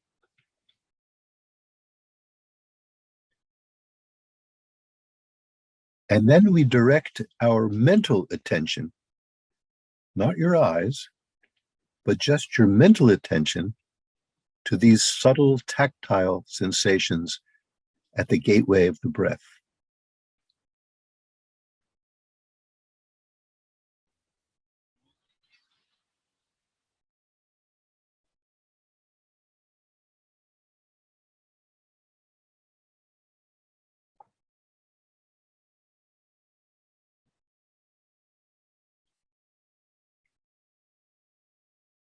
So as we continue this practice, keep in mind that we are seeking a balance of vividness and stability. Compulsive thoughts, memories, and fantasies are bound to continue arising. That's only natural. That's through the force of sheer habit. So, if while we're doing this practice, such memories, fantasies, or compulsive thoughts do arise, let's do as we tried to do before. With each out-breath, release any excess tension in the body and let these thoughts, let these memories and fantasies, just let them go with the out-breath without being disturbed by how many there are or how frequently they arise. Just relax the mind, and in this way, overcome any agitation or excitation we may be experiencing.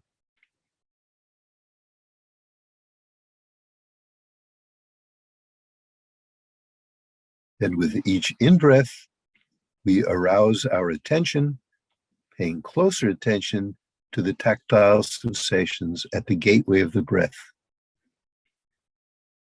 And in this way, we overcome laxity and dullness, enhancing the vividness of our attention.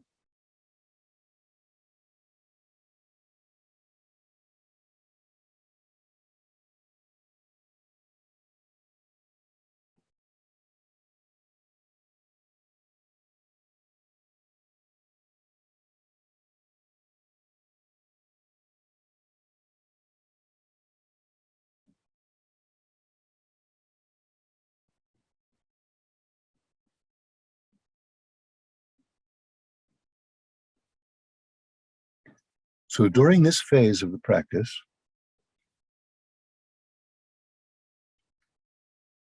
our main intention is to keep focused on those subtle tactile sensations at the gateway of the breath for the whole course of the in and out breath, and noting these sensations closely. However, as indicated, through the force of familiarity and habit, inevitably various interruptive thoughts or memories or even fantasies may still arise in the mind. If that happens, avoid any sense of self-blame or self-recrimination, thinking, I've just ruined my meditation. I'm not on the sensations of the breath anymore. Now I'm indulging in the fantasy. No, avoid that. That just becomes another distraction. Instead, note the arisal of those, let's call it interfering thoughts or memories. Just note their arisal without any sense of blame. It's just another thing that we're observing. And if those thoughts, those memories, those fantasies don't immediately disappear, then wait for the next out-breath And with the next out breath, it's almost as if we're gently blowing away these extraneous thoughts and notions.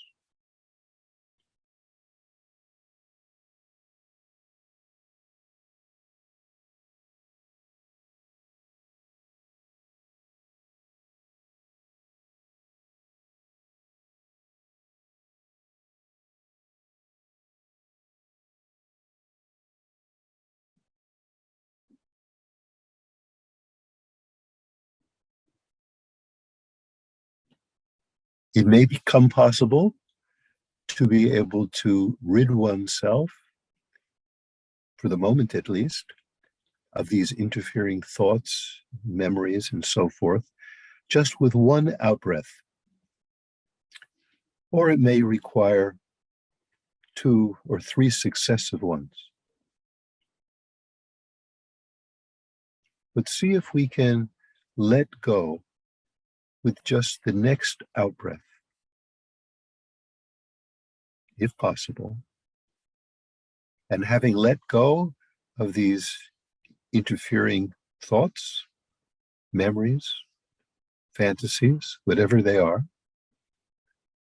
then with the next in-breath, we sharpen our attention back onto the subtle sensations, the tactile sensations at the gateway of our breath.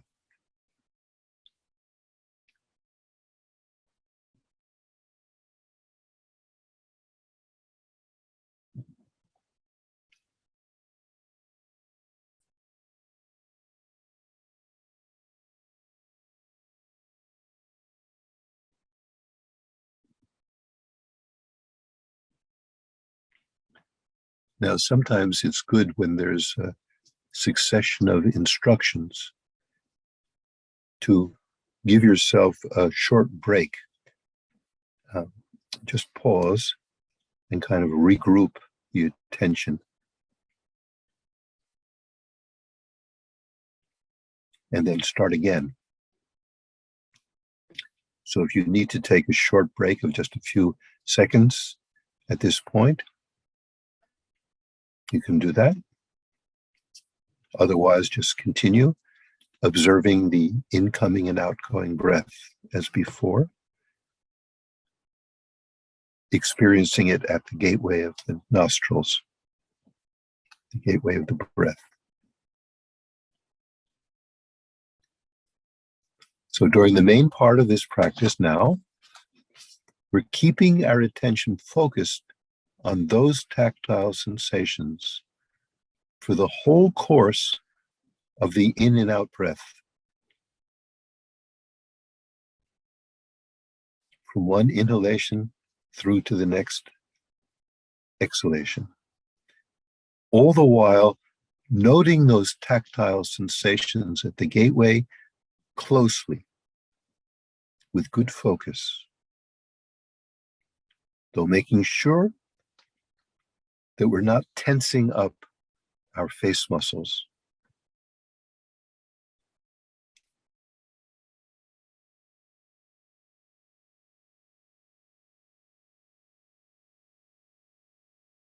And remember, if any intruding thoughts become too dominant, we can pause this observation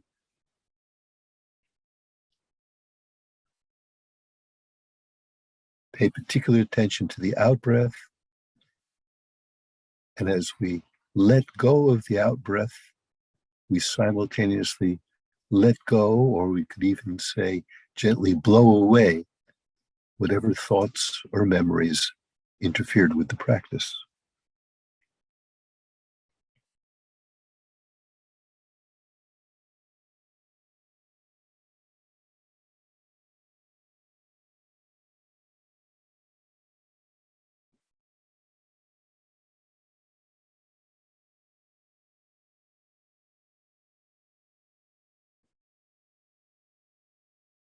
And now while we're doing this practice, trying to keep our attention focused as much as possible on these tactile sensations at the gateway over the course of an entire cycle of in-breath and out-breath. As we're doing that, we're continuing to note these tactile sensations as closely as we can in a vigilant but nevertheless relaxed manner. And for this, we can ask ourselves some questions or something to notice. Right? For example, do we notice that the inhalation feels warmer than the exhalation? Or is it the other way around?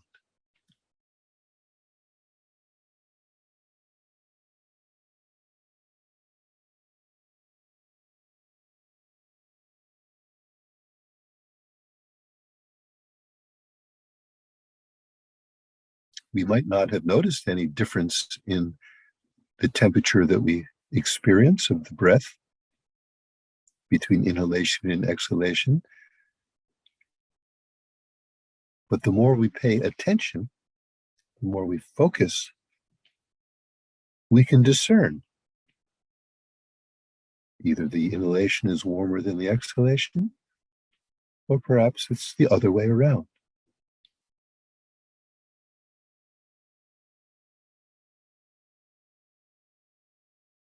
Just observe and notice.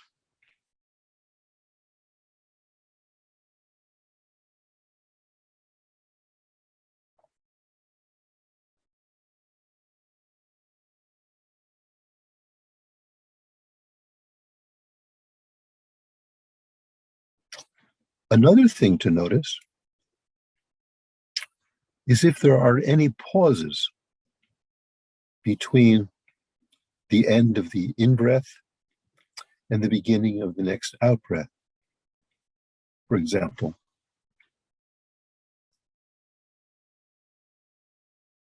it's like a turnaround point. At the end of the in-breath,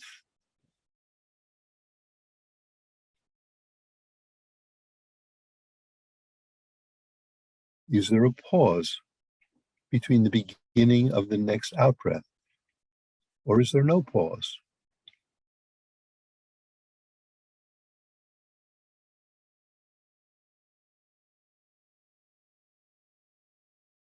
Without any preference, simply note it.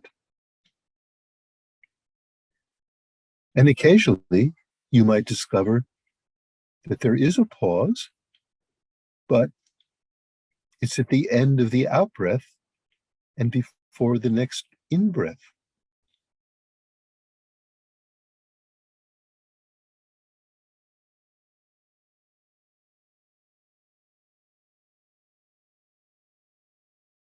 So we're noticing if these two qualities of breath in and out are entirely continuous, or whether they're separated by a brief pause. As well as noticing such things, is one breath warmer or cooler than the other?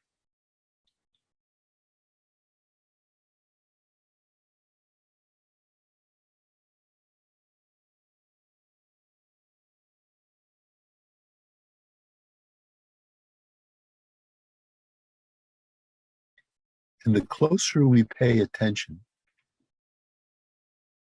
the more we observe without any preference what is actually there to be experienced in this process of breathing, the more we become aware of sensations that we might not have been aware of previously.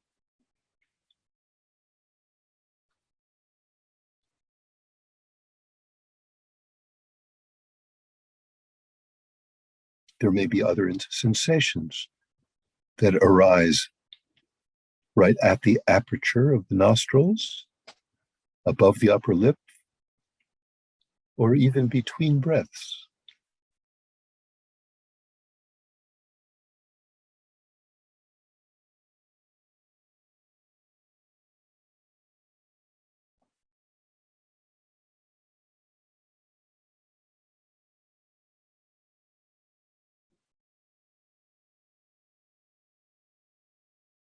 Now, at this point, in our individual practice, or individual meditation now, we have an option.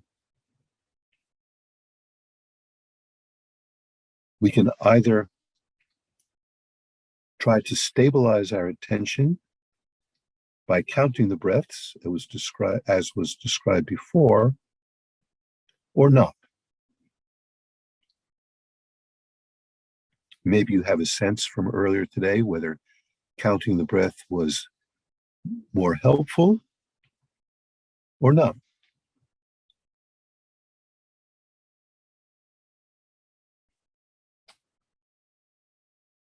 So choose to continue either with counting or without counting, as seems most comfortable to you right now. You'll always be able to do it a different way on another meditation. So just choose one of those alternatives. If you choose to count the breaths, there's several different ways of doing it. One is just to come up with a predetermined number, like 10 or 7, whatever it might be, and then make the intention to observe that many consecutive cycles of breath before starting over again. Another way of doing it is just not to start with a predetermined number, just simply count 1 for the first cycle, 2 for the second, 3 for the third, and then just continue on up until this session, part of the session comes to an end. So just choose one way if you decide to count the breath. And if you decide not to count the breath, then don't. Just simply observe it closely. Though many people discover that counting the breath keeps down exterior detractions, having to breathe and count at the same time leaves less room for distraction. At least this is the experience many people, but not everyone, has. So see what's true for you.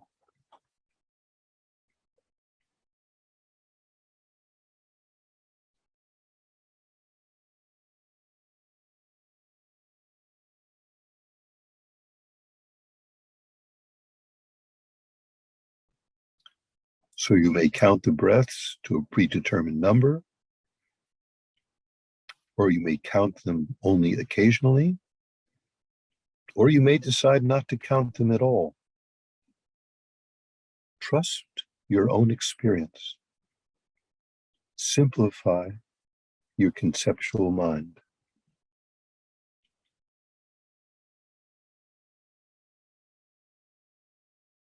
And we'll do this for about 4 minutes.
Continue to observe these sensations at the gateway of the breath as closely as you can.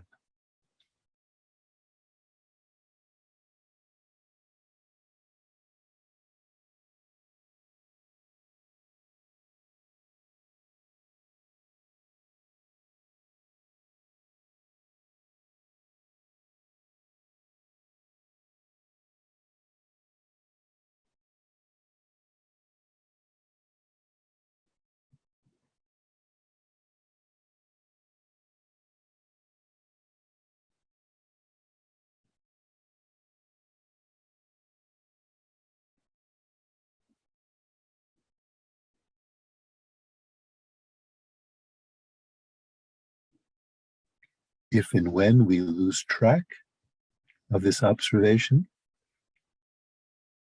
just relax and begin again with the next breath, observing the entire duration of the inhalation and the following exhalation.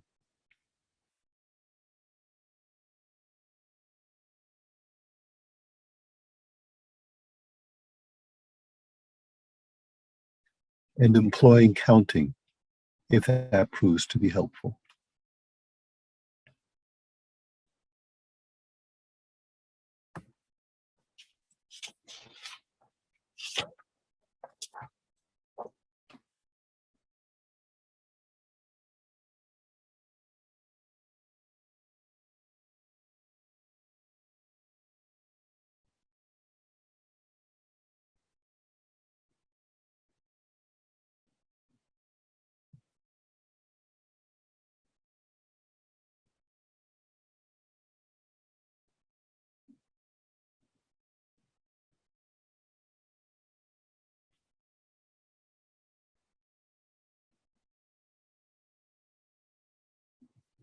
So continue doing this practice for a few more minutes. Well, we point out that during this aspect of the practice, the main force of our mindfulness, the main force of our ability to keep the instructions in mind, is directed towards those subtle tactile sensations associated with the in and out breath. That's what the main part of our attention, of our awareness, is concerned with.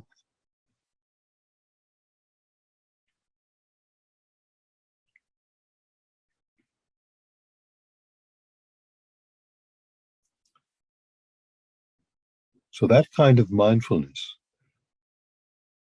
not forgetting that we're meant to be observing the incoming and outgoing breath and the tactile sensations that are aroused by it.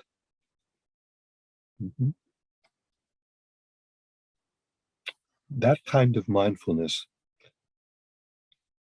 is one of two faculties that this meditation is beginning to cultivate. That mindfulness, simply keeping in mind the instructions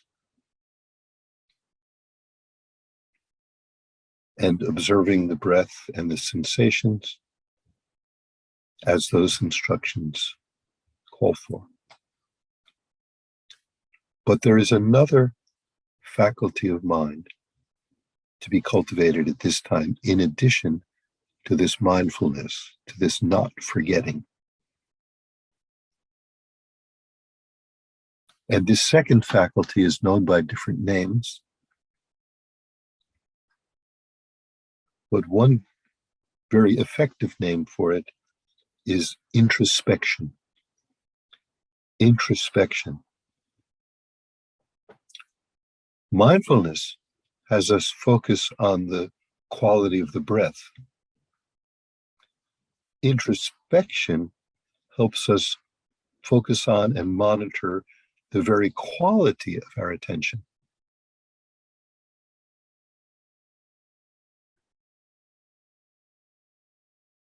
It's like a quality control engineer. We're seeing whether the practice is being done properly or not. If an obstacle has arisen that needs to be overcome or not. So, for example, we're doing this practice.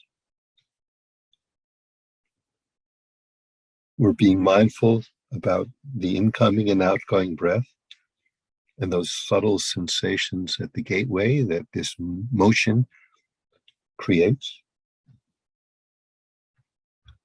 That's what we're doing with the main part of our attention.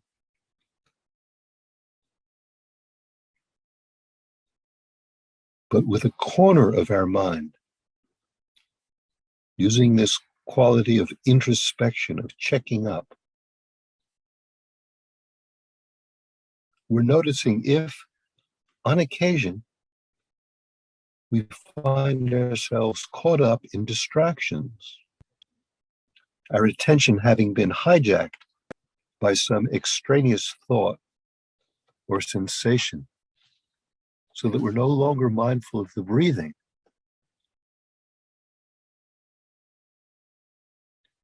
It's up to this faculty of introspection, this monitoring faculty, to detect this as swiftly as possible without becoming perturbed.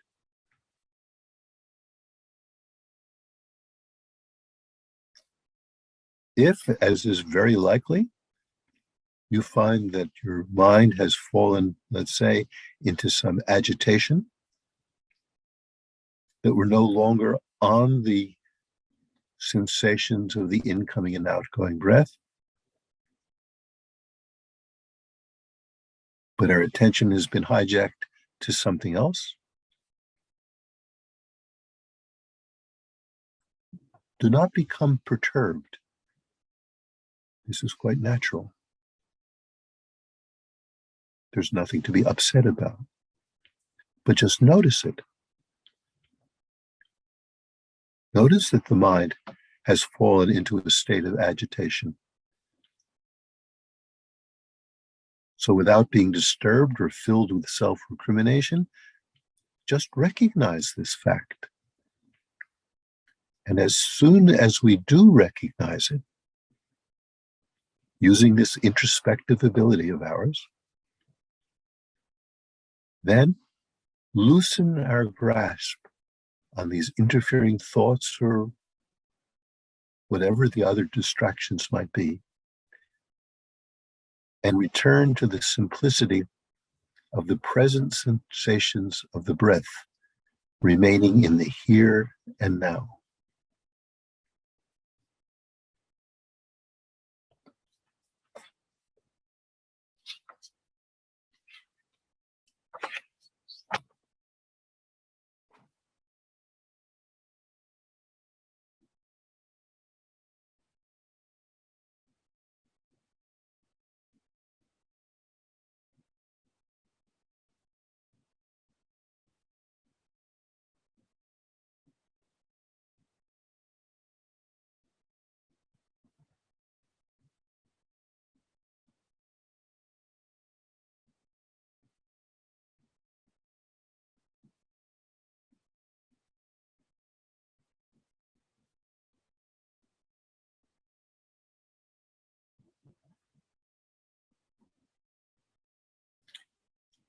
The sensations that we're trying to pay attention to, they are solely present tense phenomena. They're happening right now.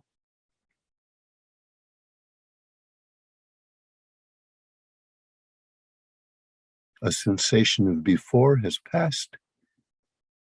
The next sensation has not arisen yet.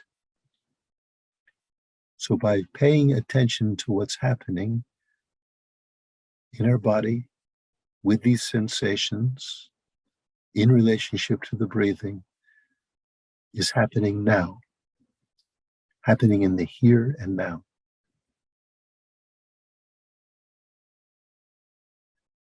These extraneous thoughts are bringing the mind back towards something in the past or ahead to something imagined in the future. It takes us away from the here and now, from the present tense reality, into the realm of guessing, imagining, thinking, and so forth. So what we're trying to do the faculty that we're trying to hone is the faculty of being able to recognize when we're no longer in the here and now, no longer focusing on something that's happening to our body, in our breath, through our sensations at the present moment, and our attention has been hijacked to something which is just a mental idea, a memory of the past, or an anticipation of the future. So we try to remain alert for this tendency. And for many of us, this is a very strong tendency indeed, to be distracted from the here and now and to indulge in these fantasy projections, memories of the past, anticipations of the future, none of which are real descriptions of what is happening now.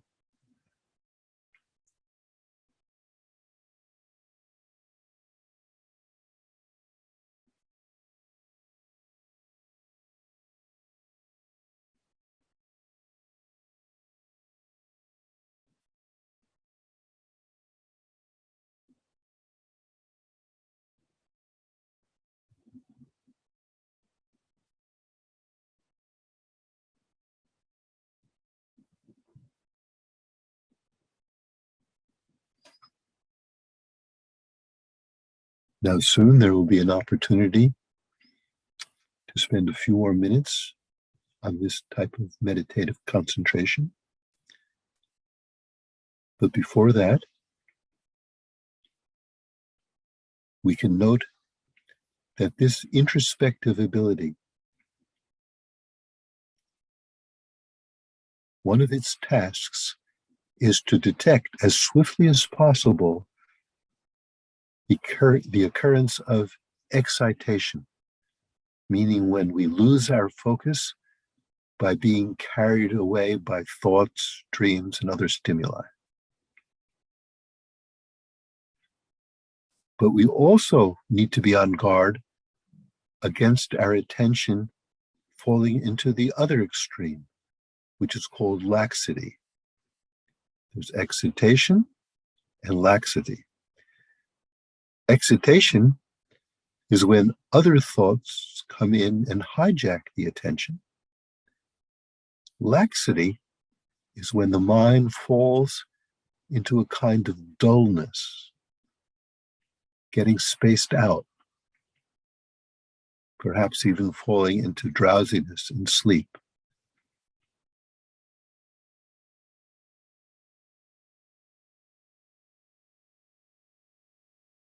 So if and when we experience a dulling of the sharp edge of our attention, losing the clarity of our attention, we detect this as swiftly as possible with that faculty of introspection, and then immediately arouse your attention.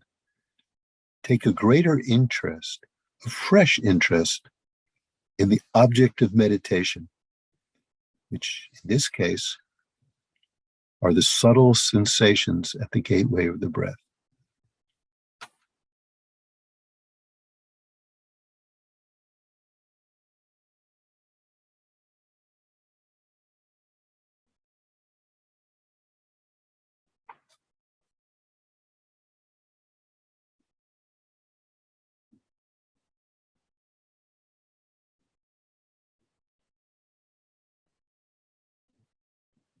So let us give ourselves another 5 minutes of this practice. And during this time, to keep my voice from being a further distraction to your practice, instead of making any more remarks, I'll just simply say, refresh your attention. If your intention is already good, then you can ignore that advice. But if you've fallen under the sway of excitation or laxity, then just hearing that brief phrase, refresh your attention, is enough for you to apply whatever antidote might be necessary to get your meditation back on track. And if your meditation is already on track, then you can just ignore that comment and just continue on. So we'll do that now, and we'll continue for between 4 and 5 minutes.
Refresh the attention.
Refresh the attention.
refresh the attention.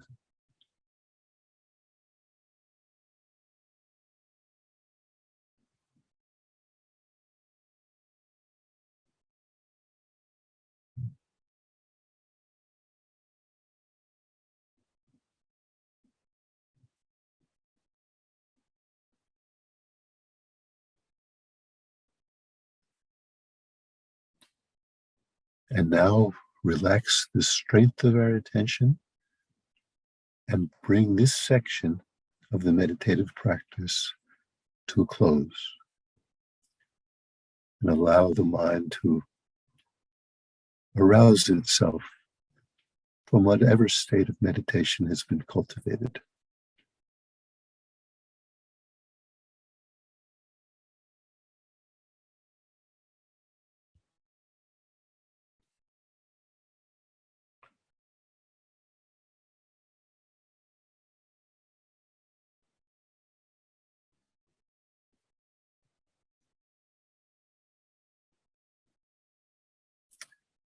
So it is now about 15 minutes before the concluding hour of this practice, of this session. So I'd like for us, if we feel the need of a break, to take it now. If we've already cultivated a bit of stability with our attention, then it could be very helpful if during this brief break, we try to refrain from any unnecessary activity or unnecessary conversation. That way, when we come back again, it'll be much easier to re-enter a state of meditation. Of course, if it's necessary to talk or act, then of course you're free to do so. But try to keep such activity to a minimum, if at all possible. And then, when we do come back, which will be on the hour, which for me here is 2 o'clock. Today, the schedule, we're actually done at 3 today. Yeah. Sorry, I meant to say that it'll be 2 o'clock when we come back. So for us, though, for us, it's 3, and at 3, that's the end for today. Tomorrow we go until 4, but today we end at 3. So, Oh, yeah. So can Oh, we that- just skip? So can we just skip the break and finish? I'm sorry, Venerable. I didn't realize that that today was earlier. I thought today ended for us at. Anyway, I'm confused. Sorry. Yeah. Okay. So that means it's where you are is almost 3. Yep. So we 10 to only 3. have the remaining time together. 10 minutes. Okay. Yeah. All right. Okay. What I was going to do, thinking we had another hour after this, was to open it up for questions or comments and then have a concluding meditation, but that's fine. So if there's any comments or questions you have now, we can use the time up until the hour. And then we can have our break until tomorrow. Is there anything you'd like to bring up? Yes, please, Lou. Can concentrating here You mean on the gateway? on the gateway take the place mhm, of concentrating on the tip of your nose for the typical meditation for anyway, I've always been taught to concentrate on the tip of my nose, the air going over the very tip of my nose. Can this take the place of that? Or is there some significance in being on the absolute tip of the nose when you're concentrating for like shamatha and things like that? I don't think so, but I'm a little bit confused, Lou, because the when you're concentrating on the tip of your nose, the air isn't flowing over that area, is it? Is the air brushing the tip of your nose? I certainly brushing just I know it brushes here for sure because I just felt it, but I can feel something very close to the to the tip. I guess the nares, anyway, I always thought that's where I was supposed to be. So that's always where I've concentrated. Well, if that's a good habit that you've built up and you can get to that area easily, then that's fine. But can this take the place? It can, that? but again, you don't have to be fickle about it. In other words, if the tip of the nose has been working for you without any unwanted side effects, then you can continue. Otherwise, you might experiment with the gateway area that we because the only reason I brought it up is I've had a number of operations on my nose, and that part of my nose is I'm starting to lose feeling there. I see. So it's been going downhill. I see. Okay, then maybe it'd be helpful to switch. Why don't you try? I will. Again, I'm not suggesting you being fickle, like change this, change that, change the other thing. But if one thing isn't quite working or not working as well as it used to, then certainly you might move to something else. My thought had always been, and this is just my own idea, it's not anything I've learned from a great teacher, is that if I actually try to see the tip of my nose, that focus is so tight for me to be able to see it clearly that I start to get a headache. Right? Well, the other thing is I may be entirely wrong because no one has ever pointed to it and said, it's here.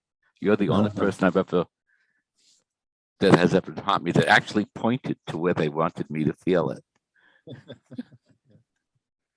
Well, again, like I said earlier this morning, the most important instruction is forget the instructions. In other words, if the instructions go counter to what you're actually experiencing, and if what you're experiencing has worked, has been helpful, and is still helpful, then especially when we're talking about a very, very slight difference, we're talking about, what is it, millimeters, isn't it? Yeah. Between one area and the other. So we don't have to be that precise. Okay. It's best to be do what's comfortable. Yeah. So it's good to experiment a little bit and find our comfort zone, which might change over time. That's possible. Okay. Thank you. But the main real advantage of the gateway, which is why it's given in this, is that it has such a direct connection with the sensations relating to the incoming and outgoing breath. Whereas at the tip of the nose, it's getting our attention pretty much in this right area, but there's, for most of us, not much sensation right at that point, unless we touch it. Whereas underneath, the breath itself creates this sensation. Okay. So we just fit that to our own experience. Yeah. John, for me, kind of following up on the question I said earlier, I'm sure I've heard this before, but something about the way you said it this time made the rate of my breathing not be so much of a big deal, because something about the way you said, not just noting the pause, but I started focusing on the pause. And then when I focused on the pause between exhalation and inhalation, which for me tends to be much longer than the pause between inhalation and exhalation, I was able to maintain my concentration and focus much better, as opposed to saying, oh, there's a pause, and now there's a pause, but I'm not breathing, and so then my mind wanders away. And the other thing that I really loved is you said just kind of like let your breath just blow those things away. I mean, that was for me really meaningful, because I could take that and say, oh yeah, there they are. Take a breath and let them go. as opposed to try to chase them away. I mean, not chase them away, but even just being gentle and mindful and say, oh, there you are, you're thinking. There you are, you're doing this, right? Welcome in and come sit, have a seat over here while I come back to what I'm doing. Just blow them away. We just let your breath blow it away. I thought that was great for me. Oh, I'm glad I had received that advice from one or more of my teachers, and it is. I'm glad it was helpful, because it can definitely be helpful. That's good. The one thing that comes to my mind is that the exhalation is one of the most obvious times in our daily experience when there's a letting go, which is just happening naturally because we're letting go of the breath. And so if we take advantage of that letting go, we can let go of more things than just the breath. We can let those thoughts ride on the air that's leaving, let's say. So while on a physical level, we're breathing out or letting go of air, on a mental level, we can be letting go of thoughts, imaginings, worries, difficulties, those kinds of things as well. So we're taking advantage of what the body is doing naturally to work on simply on the level of mind.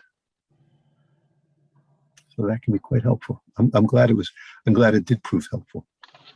Thank you.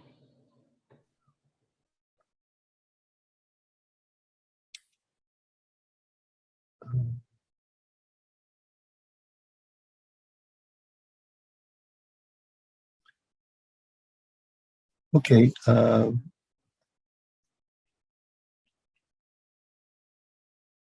My suggestion is that between now and tomorrow, you occasionally, as one of my teachers said, you occasionally season the day with a mini version of this practice. What I mean is, whenever you are not doing anything else that requires your attention. The example I often use is when I'm sitting in the car stopped at a red light. So I've got 20 or 30 or 40 seconds in which I don't really have to do anything except remain alert for the light changing or a pedestrian who might be passing in front of the car. But I don't really have to do anything else. In those times like that, when there's nothing else occupying our needful attention, instead of doing something like automatically flipping on the radio or taking out the cell phone or any of the 1,000,001 things we often do in that occasion, just breathe out, and with the in-breath, focus on the sensations of the breath. And we might do that for just one cycle of breath, or two, or maybe three. So we're only talking about a few seconds, but those few seconds, we're actually getting back into the here and now. That other space, which is the space that I tend to occupy most of the time, is not the here and now. It's what a Greek playwright used to call cloud cuckoo land. You know, it's that thought balloon over the top of the head where these 1,000,001 observations, most of which are completely fictitious, are jostling with one another. And I know for myself, I tend to live there. And just spending 2 or 4 or 6 seconds letting go of that and focusing on the present moment of the breath is really like a breath of fresh air. It really cleans away the fog, the cobwebs of this cloud cuckoo land. So it's something very helpful to do, and it doesn't require a long time. We can build up a habit, and it can be done just for a few seconds here and there. If you experiment with that, I think you can find it very, very helpful. And let's see. So tomorrow's session is 12 to 4. Okay. Good. And what was I going to say?